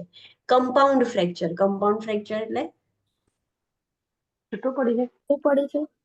ના, છૂટું ના પડે, બટ બધી બહુ જગ્યાએ ફ્રેક્ચર્સ થઈ ગયા છે. That is compound. For example હેન્ડનું આપણે કમ્પાઉન્ડ ફ્રેક્ચર લઈએ તો અહીં હેન્ડના બોન, આખું એક બોન છે, કમ્પાઉન્ડ ફ્રેક્ચર થાય એટલે 3 ટુકડામાં થઈ ગયું. એક જગ્યાએ ફ્રેક્ચર નહીં, એકથી વધારે જગ્યાએ ફ્રેક્ચર થાય, 4 ટુકડા બી થઈ શકે. તો કમ્પાઉન્ડ એટલે એક જગ્યાએ નહીં, બહુ બધી જગ્યાએ ફ્રેક્ચર થઈ ગયું છે એટલે બધા ટુકડા થઈ ગયા છે, બહુ જ બધું ફ્રેક્ચર થઈ ગયું છે. And comminuted fracture, don't get confuse in compound અને કમ્યુન્યુટેડ, બીકોઝ એમાં સિમિલર છે બટ થોડો ડિફરન્સ છે. કમ્યુન્યુટેડમાં શું થશે? Let me show you with the example of hand. Okay, for example, this is a hand, leg, ગમે તે એક બોન છે, એમાં એક ખાલી ક્રેક થઈ ગઈ છે, આવી રીતે આમ ક્રેક થઈ ગઈ છે, તો દેટ ઇઝ લિનિયર. ડિપ્રેસ એટલે ખાડો પડી જાય. ડિપ્રેસ ખાલી સ્કલમાં જોવા મળે, બીજા ક્યાંય જોવા ના મળે, કારણ કે એમ જ ખાડો પડી શકે. કમ્પાઉન્ડ એટલે એક કરતા વધારે ટુકડા થઈ ગયા છે. એક ફ્રેક્ચર થાય એટલે 2 જ ટુકડા થાય, પણ આમાં 2 કરતા વધારે પીસીસ થઈ ગયા છે. બધી બહુ જગ્યાએ ફ્રેક્ચર થયું છે. સ્કલમાં તો સ્કલ સ્ટ્રેટ પોર્શન નથી, તો અહીંયા 2 વસ્તુ આમ ટુકડા થઈ ગયા છે, સેપરેટ થયું છે, અહીંયા ફ્રેક્ચર થયું છે. એવી રીતે બધી બહુ જગ્યાએ ફ્રેક્ચર થઈ ગયું છે અને 2 કરતા વધારે પાર્ટ્સમાં ડિવાઈડ થઈ ગયું છે સ્કલ. તો દેટ ઇઝ કમ્પાઉન્ડ. હવે કમ્યુન્યુટેડમાં શું થશે? ફોર એક્ઝામ્પલ, જરૂરી નથી કે એમાં એક કરતા વધારે જ ફ્રેક્ચર હોય, મતલબ 2 ટુકડા બી હોઈ શકે, 3 ટુકડા બી હોઈ શકે, 4 ટુકડા બી હોઈ શકે. પણ બીજું શું છે, લેટ મી શો યુ, કે ફોર એક્ઝામ્પલ આ બોન છે, અહીંથી ફ્રેક્ચર થયું છે, તો આ 2 જે ફ્રેક્ચર્ડ બોન હશે આવી રીતે સેપરેટ થશે અને વચ્ચે આખું ભૂક્કો થઈ જશે, એટલું પોર્શનનું આખું ક્રશ થઈ જશે. તો ધેટ ઇઝ ધ કમ્યુન્યુટેડ ફ્રેક્ચર. ખબર પડી? એમાં જરૂરી નથી કે 3 ટુકડા થાય કે 4 ટુકડા, જેટલા બી ટુકડા થશે પણ વચ્ચે થોડો પોર્શન આખું ક્રશ થઈ ગયું છે, એટલું જોરથી ઇન્જરી થઈ છે. અન્ડરસ્ટુડ?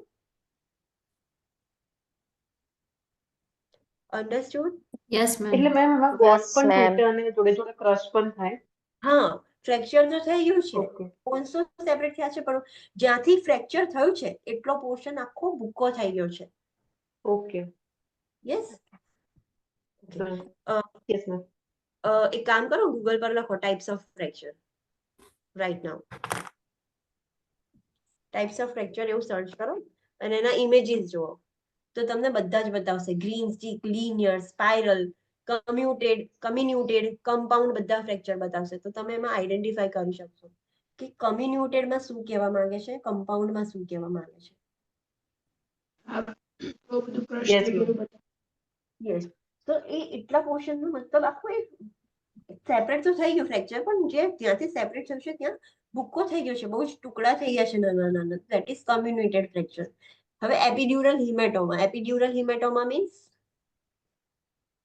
એક્સ્ટ્રાડ્યુરલ હિમેટોમા. એપિડ્યુરલ તો ડ્યુરા મેટરની ઉપર બહારની સાઈડ, એટલે સ્કલ અને ડ્યુરાની વચ્ચે બ્લડ કલેક્ટ થયું છે.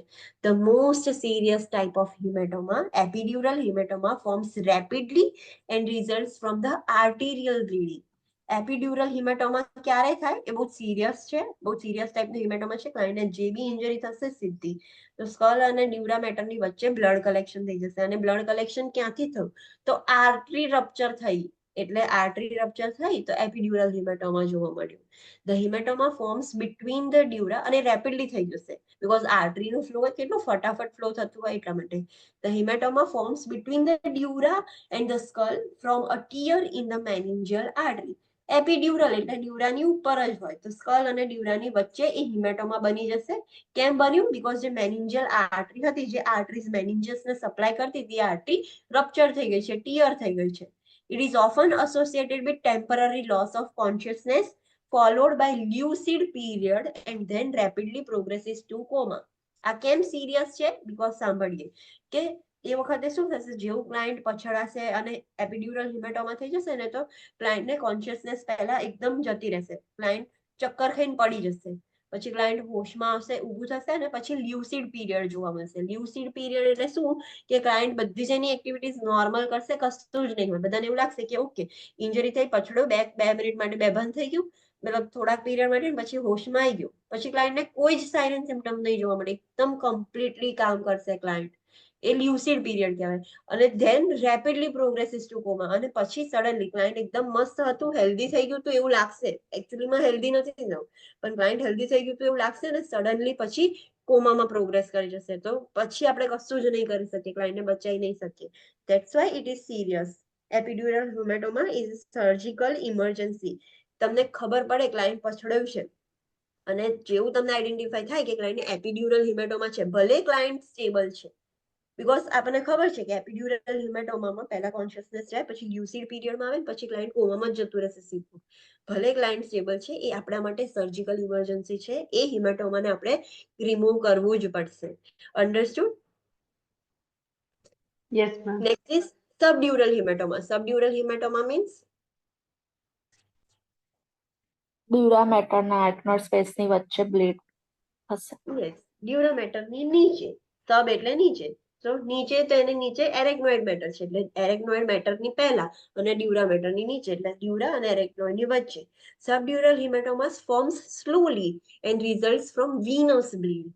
પેલું કેવું રેપિડલી થતું હતું એવું રેપિડલી નહીં થાય. સબડ્યુરલ હિમેટોમા એકદમ ધીરે ધીરે બ્લીડિંગ થશે, પછી બ્લડ કલેક્ટ થઈને ત્યાં હિમેટોમા ક્રિએટ કરશે, બીકોઝ એમાં વેઇન્સ રપ્ચર થાય છે સબડ્યુરલ હિમેટોમામાં. સો એ એટલું સ્લોલી થશે. It occurs under the dura as a result of tear in the veins crossing the subdural space. એ ડ્યુરાની નીચે થશે હિમેટોમા, આ જે હિમેટોમા છે, બીકોઝ એ વેન્સમાં ટીયર થઈ ગયું છે એટલા માટે. Next is intracerebral haemorrhage. Intracerebral haemorrhage એટલે હવે મેનિન્જીસની વાત નથી થતી, મેનિન્જીસની નીચે શું છે? Cerebrum.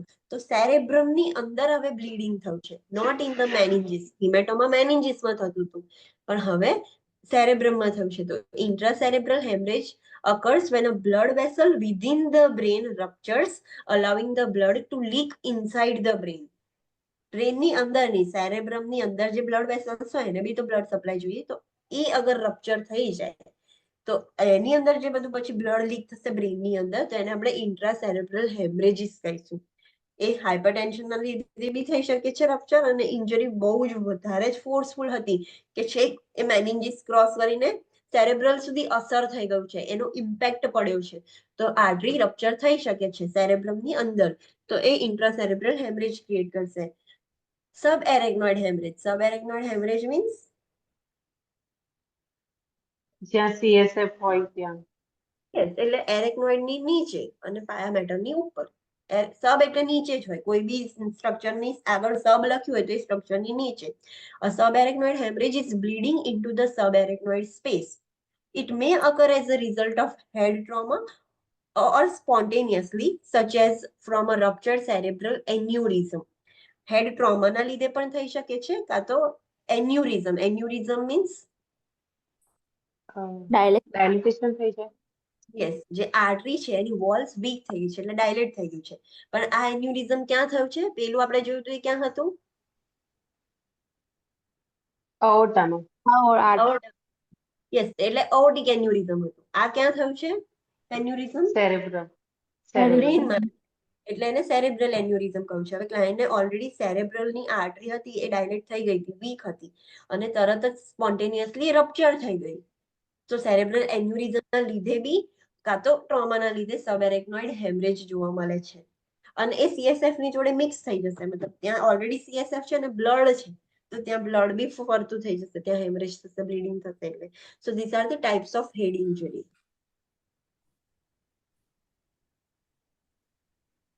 Next haematoma. Head injury આપણે જોયું તો એમાં હિમેટોમા આપણે જોઈ લઈએ. તો હિમેટોમા શું છે?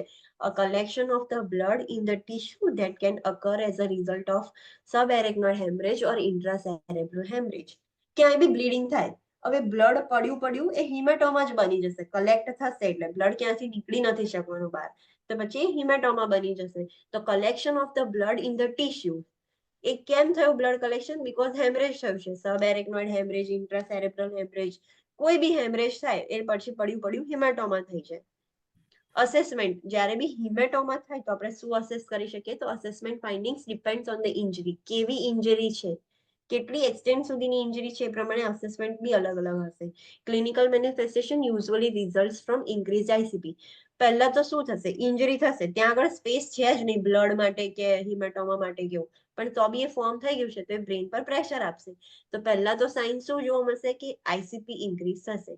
Changes in the neurological signs in the client. Neurological signs બી હવે ચેન્જ થવા માંડશે. લેવલ ઓફ કોન્શિયસનેસ ચેન્જ થશે, એટલે ધીરે ધીરે અનકોન્શિયસ તરફ જશે ક્લાયન્ટ, એનું કોન્શિયસનેસ ઓછી થતી જશે. વાઇટલ સાઇન્સ ચેન્જીસ જોવા મળશે, જે આઈસીપી ઇન્ક્રીઝ આઈસીપી થયું છે એને રિફ્લેક્ટ કરશે. વાઇટલ સાઇન્સ ચેન્જીસ કયા કયા જોવા મળે? જે આઈસીપી ઇન્ક્રીઝ થયું છે એ બતાવે છે આપણને. કયા ચેન્જીસ હોય?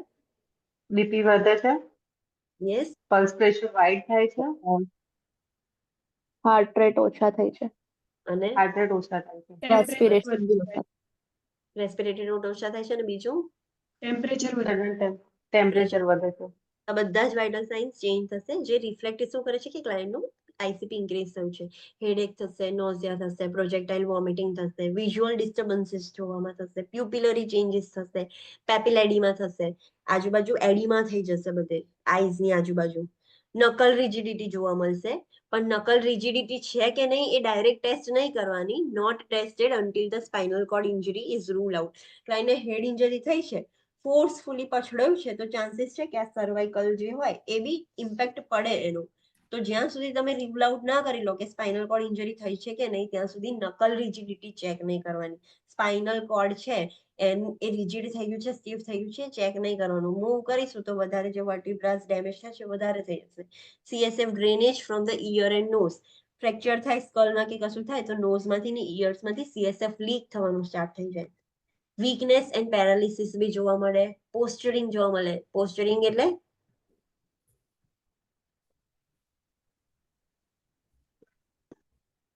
પોસ્ચરિંગ જોવા મળે એટલે પોસ્ચરિંગ જોવા મળશે મીન્સ આગળ જે પેલા 3 પોસ્ચર ભણ્યા તે યસ, ડીસેરિબ્રેટ ડીકોર્ટિકેટ બી જોવા મળે depending on the extent of injury. decrease sensation and absence of feeling, reflex activity changes જોવા મળે, સીઝર્સ આવે.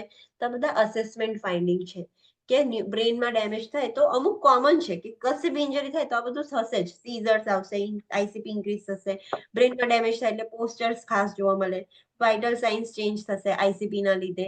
સો અમુક બધામાં કોમન જ છે, બ્રેનમાં ડેમેજ થયું એટલે આ જગ્યાએ જોવા મળશે. CSF, બહુ જ ઇમ્પોર્ટન્ટ પોઈન્ટ આવ્યો. CSF can be distinguished from other fluid by the presence of concentric ring, bloody fluid surrounded by yellowish stain, that is halocine. હવે આપણે જોયું કે કદાચ ક્લાયન્ટને સબએરેક્નોઇડ હેમરેજ છે, સબએરેક્નોઇડ સ્પેસમાં શું હતું? CSF CSF હતું, ત્યાં જ હેમરેજ થયું છે અને CSF લીક થયું છે. તો CSF ની જોડે જોડે શું લીક થશે? જોડે જોડે બ્લડ. બ્લડ. બ્લડ તો નોઝમાંથી ને ઇયરમાંથી બ્લડ જ આવશે, બ્લડ જ નીકળશે. તો એમાં સીએસએફ છે કે નહીં એ કેવી રીતે ચેક કરીશું? તો જો બ્લડી ફ્લુઇડ આવે, બ્લડ જેવું ફ્લુઇડ આવે તો તમે એને એકદમ વ્હાઇટ પેપર પર કે ગોસ પેડ પર કે કશા પર મૂકશો ને તો એની આજુબાજુ એક યલો રિંગ થઈ જશે. રેડ બ્લડનું ડ્રોપ છે, એની આજુબાજુ એક યલો રિંગ જોવા મળશે, યલોઇશ સ્ટેન થઈ જશે. તો એને રિંગ જોવા મળે એટલે આપણે હેલોસ કહે છે, એટલે એનું નામ આપ્યું છે હેલોસાઇન. તો જ્યારે બ્લડી ફ્લુઇડ નીકળે છે, સીએસએફ અને બ્લડ મિક્સ થઈ ગયું છે ને એવું ઇયર કે નોઝમાંથી ડ્રેનેજ થાય છે, તો તમે વ્હાઇટ બેકગ્રાઉન્ડ વાળું વસ્તુ બી લેશો જે સ્ટરાઇલ બેકગ્રાઉન્ડ હોય, જેમ કે ગોસપેડ છે, ગોસપીસ છે, ગોસપેડ છે, તેના પર પડશે તો એની આજુબાજુ યલોઇશ રિંગ જોવા મળશે. તો ઇન્ડિકેટ કરશે કે બ્લડ અને સીએસએફ મિક્સ થઈ ગયું છે. ઓકે, બીજો ટેસ્ટ શું છે?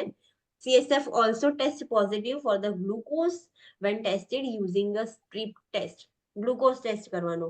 કદાચ સબએરેક્નોઇડ હેમરેજ નથી થયું, એકલું CSF જ લીક થાય છે, ખાલી ટ્રાન્સપરન્ટ ફ્લુઇડ આવે છે, તો એ CSF છે કે નહીં એ ચેક કરવા માટે ગ્લુકોઝ ટેસ્ટ કરવાનો. Understood? Yes ma'am. Yeah, so you have to remember, sometimes જરૂરી નથી કે CSF વાળું જ બ્લડ આવે, ખાલી બી બ્લડ આવી શકે, પણ ચેક કરી લેવું સારું તો આપણને ખબર પડે કે CSF પણ લીક થાય છે બ્લડની સાથે સાથે કે ખાલી બ્લડ છે. અને નોર્મલ ડિસ્ચાર્જ હોય તો એનો ગ્લુકોઝ ટેસ્ટ કરી લેવાનું. ઇન્ટરવેન્શન્સ, શેની ઇન્ટરવેન્શન્સ છે? હેડ injury.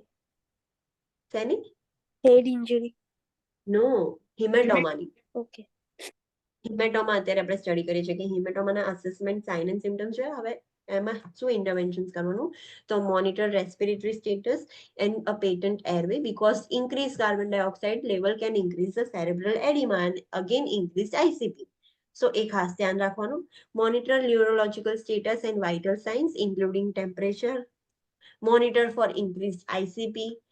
Maintain head elevation to reduce the venous pressure. Head elevate કરવાનું, વિનસ ડ્રેનેજ પ્રમોટ થાય એટલે વિનસ પ્રેશર બ્રેનમાં હેડમાં ઓછું થઈ જાય. પ્રિવેન્ટ નેક ફ્લેક્શન. નેક ફ્લેક્સ નહીં કરવાની. કેમ? કેમ કે વિનસ રિટર્ન નહીં થાય. પ્રોપર વિનસ રિટર્ન નહીં થાય એટલા માટે નેક ફ્લેક્શન પ્રિવેન્ટ કરવાનું. ક્લાયન્ટને આપણે બેડનું હેડ એલિવેટ કર્યું છે તો ક્લાયન્ટને એવું જ કહેવાનું કે તમે ટેકો લઈને સ્ટ્રેટ બેસી રહો, આમ ના બેસો, નેક ફ્લેક્શન ના કરશો, સ્ટ્રેટ રાખો, જેનું એંગલ છે સ્ટ્રેટ રાખો. Initiate normothermia measures for increase temperature. Temperature increase થાય તો નોર્મોથર્મિયા ઇન્ડ્યુસ કરવાનું આપણે. Assess cranial nerve functions, reflexes, motor and sensory functions બધું અસેસમેન્ટ કરવાનું. Initiate seizures precaution. સીઝર્સ ના આવવા જોઈએ, ખાસ ધ્યાન રાખવાનું હેડ ઇન્જરી થાય તો. Monitor for pain and restlessness. ક્લાયન્ટને હેડ ઇન્જરી થઈ છે, હિમેટોમા થયું છે હેડ ઇન્જરીના લીધે, તો હિમેટોમા થયું છે તો ક્લાયન્ટને પેઇન થશે, રેસ્ટલેસ થઈ જશે ક્લાયન્ટે, ખાસ મોનિટર કરવાનું. Morphine sulfate or opioid medications may be prescribed to decrease the agitation and control the restlessness caused by the pain for the head injured client on a ventilator. Administer with the caution because it's respiratory depressant and may increase the ICP. ક્લાયન્ટને બહુ જ pain થતું હશે અને pain એટલું severe હશે કે તમે શું કહેવાય કે એને નોર્મલ એનાલ્જેસિક્સથી રિલીવ નહીં કરી શકો, તમારે હાયર ડોઝ એનાલ્જેસિક્સ જોઈશે. તો આપણે મોર્ફિન સલ્ફેટ, ઓપિયોઇડ એ બધા હાયર ડોઝ એનાલ્જેસિક્સ છે તો આપણે એ આપવાના. તો ક્લાયન્ટને પેઇન ને બધું ઓછું થાય અને ક્લાયન્ટ વેન્ટિલેટર પર હોય. પણ બી કેરફુલ, કોશનથી આપવાના બીકોઝ એ ઓલરેડી ડિપ્રેસ કરી દેશે આખી બોડીને, તો રેસ્પિરેટરી સેન્ટર્સ બી ડિપ્રેસ થઈ જશે. હવે રેસ્પિરેટરી સેન્ટર ડિપ્રેસ થઈ જાય એટલે કે હાઇપોવેન્ટિલેશન થાય. હાઇપોવેન્ટિલેશન થાય એટલે હાઇપોવેન્ટિલેશન થશે તો CO2 ઇન્ક્રીઝ થશે, CO2 ઇન્ક્રીઝ થશે તો પાછું આઈસીપી ઇન્ક્રીઝ થઈ જશે. તો બી કોશિયસ. મોર્ફિન સલ્ફેટ એવું આપવું પડશે but be careful on that. Monitor for drainage from the nose or ears because this fluid may be CSF. એ ડ્રેનેજ મોનિટર કરવાનું, ટેસ્ટ કરવાનું બીકોઝ CSF હોઈ શકે છે. Do not attempt to clean the nose, suction or allow the client to blow their nose if drainage occurs. જો drainage થતું હોય, drainage કેમ થાય? નોઝમાંથી ઇયરમાંથી CSF ડ્રેન કેમ થાય? ક્યારે થાય? આપણા કાનમાં ઇન્જરી હોય એ એમાં ઇન્જરી થઈ છે, ક્યાંક કનેક્શન થઈ ગયું છે કે બધું લીક થાય છે, બરાબર? નોર્મલી ના થાય. તો જો ક્લાયન્ટને લીક થતું હોય તો ક્લાયન્ટને કહેવાનું કે ઘડી ઘડી નોઝ આવી રીતે આમ ક્લીન નહીં કરવાનું, સક્શન નહીં કરવાનું, નોઝ બ્લો બી નહીં કરવાનું બીકોઝ ચાન્સીસ છે કે વધારે ત્યાં પ્રોબ્લેમ થઈ જશે, ઇન્જરી થઈ જશે, વધારે તમે ફર્ધર ડેમેજ કરી શકો છો. તો આપણે કશું જ કરવાનું નહીં. ક્લાયન્ટનું નોઝ બી ક્લીન નહીં કરવાનું, સક્શન બી નહીં કરવાનું નોઝમાંથી, કે આપણે ક્લાયન્ટને અલાઉ બી નહીં કરવાનું કે બ્લો કરી શકે. Do not clean the ear if drainage is noted but apply a loose dry sterile dressing. ક્લાયન્ટના કાનમાંથી ખોતરીને બધું ક્લીનિંગ નહીં કાઢી દેવાનું. ડ્રેનેજ થાય છે તો આપણે ચલો ગોસ્પીસ અંદર નાખીને બધું ક્લીન કરીએ, ના, ડોન્ટ ડુ ધેટ બીકોઝ આપણને નથી ખબર કે ઇન્જરી ક્યાં સુધી છે. ખાલી ક્લાયન્ટને બધું ડિસ્ચાર્જ થતું હોય તો તમે ત્યાં લૂઝ એકદમ પેક નથી કરી દેવાનું, લૂઝ સ્ટરાઇલ ડ્રેસિંગ આપી શકો કે બધું એમાં એબ્ઝોર્બ થઈ જાય, બધું બહાર લીક ના થાય. પણ આપણે અંદર નાખીને બધું ક્લીન નહીં કરવાનું ear drainage. Check drainage for the presence of CSF. Notify the PHCP if the drainage from the ear and nose is noted and if the drainage test is positive for the CSF. PHCP ને તરત inform કરવાનું drainage થાય તો પણ, અને drainage CSF જ હોય, positive આવે તો પણ PHCP ને ઇન્ફોર્મ કરવાનું.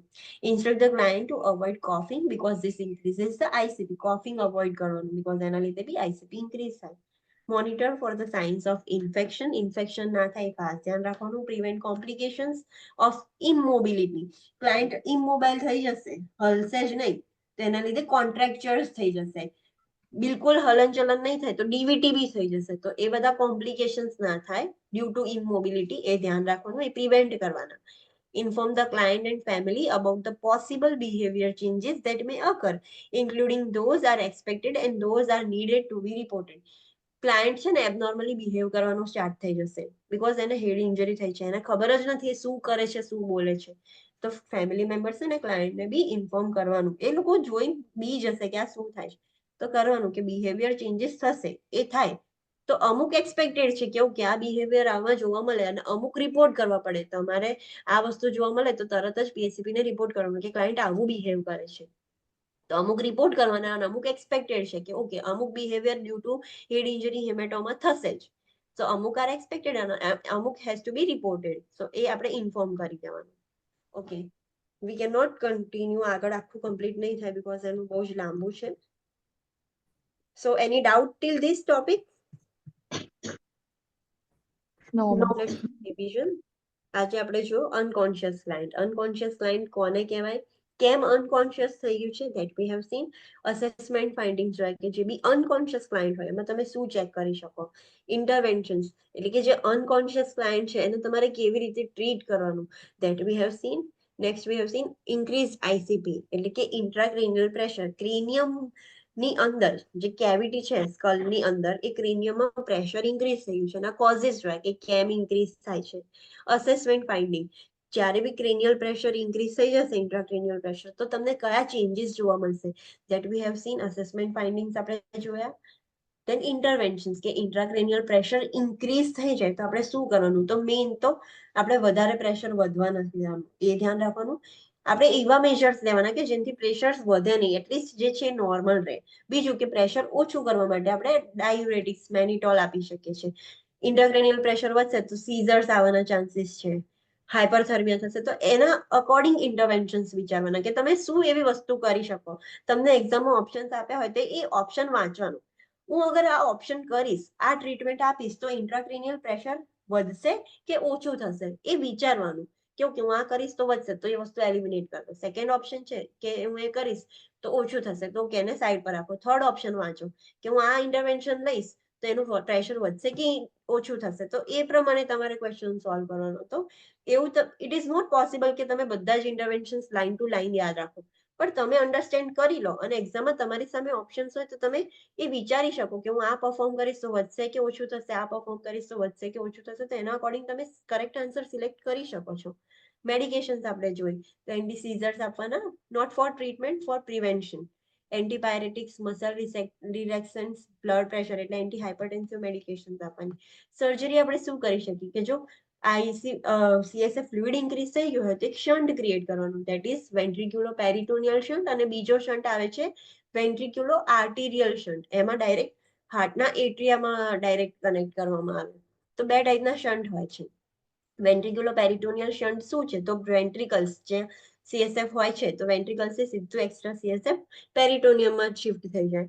એના પોસ્ટ ઓપરેટિવ ઇન્ટરવેન્શન્સ જોયા હતા આપણે ક્લાયન્ટને કોર્ટિકોસ્ટીરોઇડ્સ આપીએ છીએ, IV ફ્લુઇડ આપીએ છીએ, બટ મેક શ્યોર ઇન્ફ્યુઝનથી આપવાનું, આપણે ફ્લુઇડ ઓવરલોડ નથી કરવાનું. એન્ડ હાઇપર ઓસ્મોટિક એજન્ટ એટલે કે ઓસ્મોટિક ડાયુરેટિક આપવાના, that is mannitol. Then we have seen hyperthermia. Hyperthermia એટલે બોડીનું ટેમ્પરેચર ઇન્ક્રીઝ થઈ ગયું છે. કેમ ઇન્ક્રીઝ થયું છે, તો હીટ સ્ટ્રોક થયું છે, ઇન્ફેક્શન થાય તો પણ, એન્ડ હાઈ એન્વાયરમેન્ટ ટેમ્પરેચરમાં તમે જાઓ તો પણ, અને હાઇપોથેલેમસ પ્રોપર ફંક્શન ના કરે તો પણ.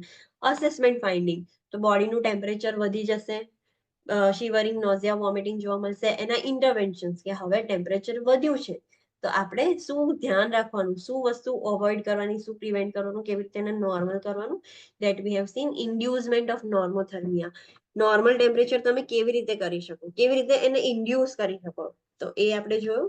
દેન we have seen traumatic head injury એટલે કે હેડમાં કશો ટ્રોમા થયું છે, એના લીધે મતલબ હેડ ઇન્જરી થયું છે. તો એના બે ટાઈપ્સ હતા મેઇનલી, ક્લોઝડ અને ઓપન. ક્લોઝમાં શું થશે કે જે ક્રેનિયમ બોન છે એ હજુ ઇન્ટેક્ટ જ છે, જે સ્કલ બોન છે એ ઇન્ટેક્ટ છે, ઓપનિંગ નથી થઈ ગયું. તો એમાં કોન્ટ્યુઝન, કોન્ક્યુઝન, ફ્રેક્ચર્સ જોવા મળે. ઓપન એટલે ઓપન થઈ ગયું છે, એક પાથવે થઈ ગયો છે આઉટસાઇડ અને ઇનસાઇડ વચ્ચે. તો લેસરેશન હોય, ફ્રેક્ચર્સ હોય છે, અમુક ટાઈપના ફ્રેક્ચર્સ, અને ઇન્ટરપ્શન ઇન ધ ડ્યુરામેટર. ડ્યુરામેટર ઓપન થઈ ગયું છે આખું ઇન્જરીના લીધે. હવે ડિટેલમાં એક એક વસ્તુ જોઈએ આપણે કે કોન્ફ્યુઝન એટલે શું, કોન્ટ્યુઝન એટલે શું, સ્કલ ફ્રેક્ચર્સ એટલે કયા કયા સ્કલ ફ્રેક્ચર્સ, એપિડ્યુરલ હિમેટોમા એટલે હિમેટોમા ક્યાં હશે, ડ્યુરામેટરની ઉપર, એટલે કે સ્કલ અને ડ્યુરામેટરની વચ્ચે હિમેટોમા છે, જે બહુ વધારે સિરિયસ છે. બીકોઝ એમાં કેવું થાય છે, કેમ સિરિયસ છે, જેવું ગ્લાઇન્ડને બ્લીડિંગ થશે ને એપિડ્યુરલ હિમેટોમા થઈ જશે તો આ સિરિયસ છે, આપણી માટે ઇમરજન્સી ગ્લાઇન્ડ છે. કેમ? તે આર્ટરી રપ્ચર થાય છે એટલે આર્ટરી રપ્ચર થઈ છે એટલે સડનલી થાય છે, પણ બીજું એમાં શું જોવા મળે છે? ફોર્સ લ્યુસિડ વધારે. Period. Sorry, lucid period. Yes.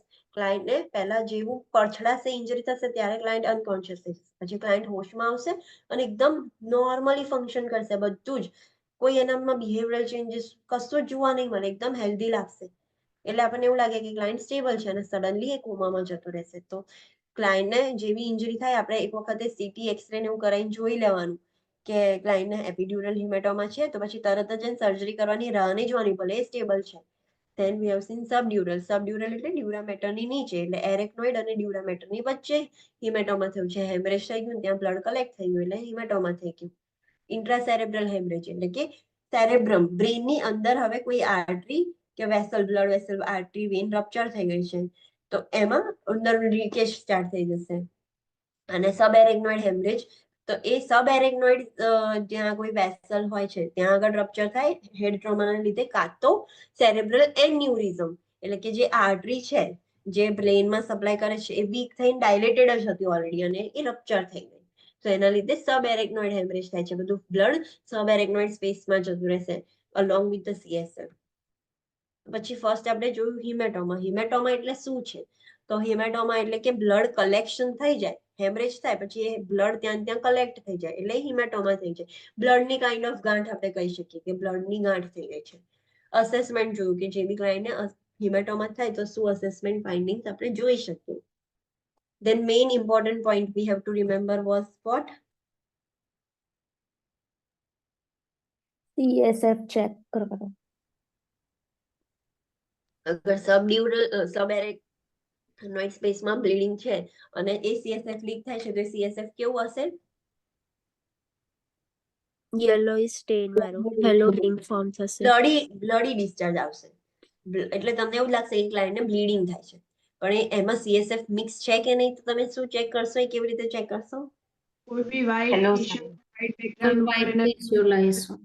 Yes, yellow બનશે, yellow yes, white sterile substance પર એ બ્લડનો ડ્રોપ નાખીશું આપણે, તેની આજુબાજુ યલો રિંગ જોવા મળશે. એ CSF ના લીધે થાય છે યલો રિંગ, બાકી બ્લડમાં ના થાય. તેનો મતલબ તમને ખબર પડે કે બ્લડની જોડે જોડે CSF છે, મિક્સ થઈ ગયું છે.